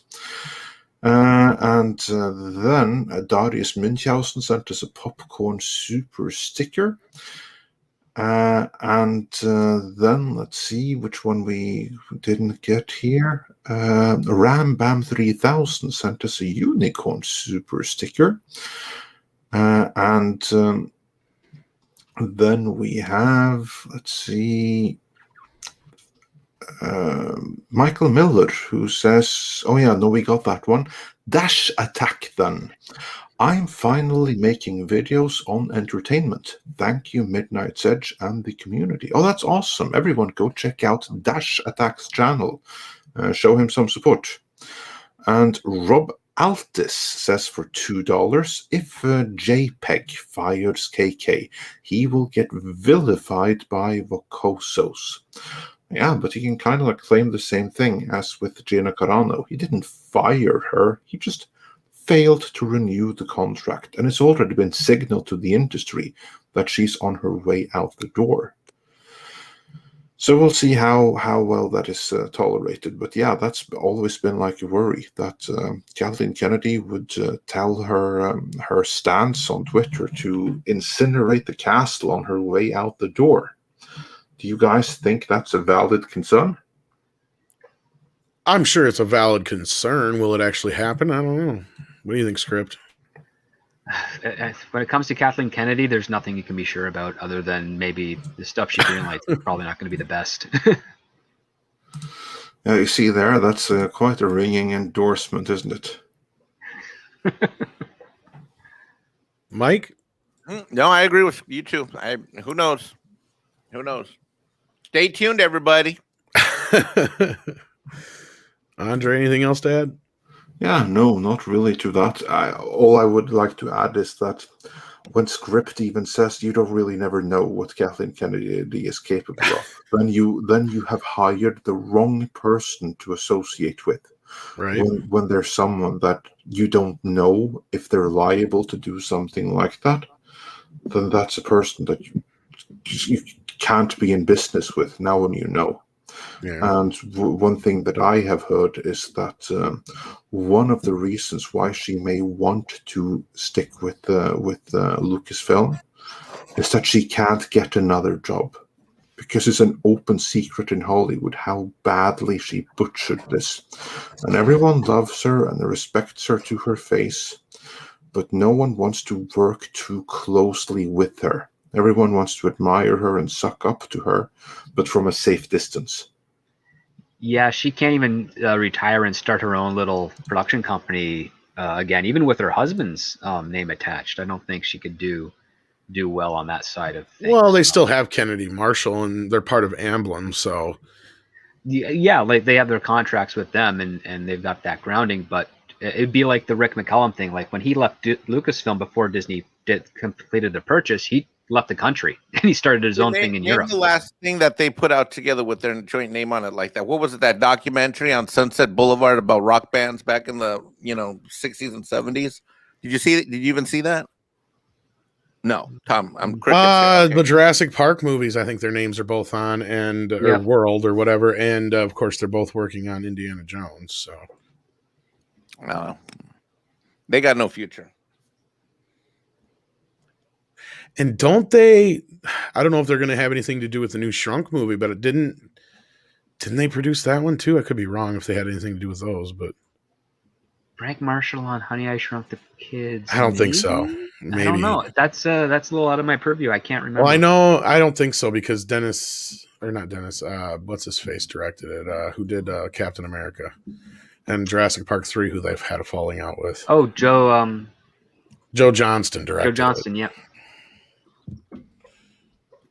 But other than that, I mean, I don't think she'd have a problem doing other things. That's the thing is, I don't care what she does outside of Star Wars. Just get her the fuck away from Star Wars. That's my main thing. And I think that she should be removed from Lucasfilm in its entirety, because as long as she's there, I mean, that's what I mean. As long as get her away from that stuff. Yeah. Let her go make her other crap she wants to make. Yeah, and not even at Lucasfilm. Give her her own division, or better yet, have her do her own company far away from Disney. Yeah. Because she they had nothing to do with the Shrunken movies either. So no, I mean, but they have all their other stuff that's out there with Amblin and their own Kennedy Marshall company. Go let them do that shit. Yeah, exactly. Yeah. Don't bother the rest of us. We didn't do anything to you. Exactly. And then I don't know if there was any messages in between here that we missed other than the ones you got in the back here, which we got. Darius Munchausen sent us a $1.49 popcorn sticker. Thank you for that. Billy Russo sent in €2 and says it worked. We got Doomcock anyway. Yes, we did get Doomcock. And then other than that, I don't know if there was any in between there, but then I got this one from Dash Attack is the only one I can bring up otherwise. So you'll have to see if there's any other ones. But Dash Attack says, I'm finally making videos on entertainment. Thank you, Midnight's Edge and the community. You may have grabbed that one already, didn't you? Yes, we did. And I also said, everyone check out Dash Attacks. Yeah. Other than that, then I don't know what we've missed. So you just have to double check. Let's see. Golgo13's Anime 101 says, yes, thank you for all the encouragement on making contact. I appreciate all more than anyone knows. Keep being awesome. And then he follows up with mod The Witcher equals new game. There you go. All right. And with that, I think we're all caught up. I think so too. So I'm assuming you'll want to check in with Midnight's Edge Espanol tomorrow morning. And if the Spider-Man trailer drops tonight, they'll have something to say about it. And I'm sure we will tomorrow night on Midnight's Edge After Dark. And that is a separate channel. So if you have not subscribed, we do suggest you head on over there and subscribe, because every Tuesday and Thursday night, you see hooligans like Mike, Script, and myself talking all kinds of nonsense. And Andre even pops in once in a while. We also are joined by Jesse, who's actually on vacation right now. So he might be out for the week, I think, but he will be back soon. But other than that, that's usually the band of the band that joins me, and we always have other people hop in like Culture Casino, and who knows who else may pop in sometimes. But we also have Toxic Femininity tonight, and I believe one of the ladies of Force of Light Entertainment is going to be joining in, so can't wait for that. Other than that, was there anything you guys had to plug or talk about before we wrap things up here? No, you already plugged what we're doing tomorrow night, so we're good. I'm good. Well, I am probably going to go over to Lorena's producer, Fat Steven Seagal channel. He's got a Babylon 5 show going on, I think, in about an hour or so. So stay tuned on my Twitter account to see where that is, and hopefully we'll see you there and you enjoy it. All right, excellent. With that, I would like to say thank you to everyone here in the panel. It's been a pleasure to do the stream with you, gentlemen. I would like to say thank you to Doomcock for his surprise appearance. And I guess I should also say thank you to fake Doomcock for initiating that appearance. Yeah. And also, of course, a special thanks to all our mods who have been working a lot today, and that's much appreciated. And of course, to every single one of you here in the chat, engaging with us, giving us tips on anime. I know I got a few titles that I have to go and check out, because I'm such a big fan of Paprika. So anything like that, I will check out. With that, I do believe it is time for some marsupials in the rain. Koalas in the rain, koalas in the rain, no fucks given, koalas in the rain.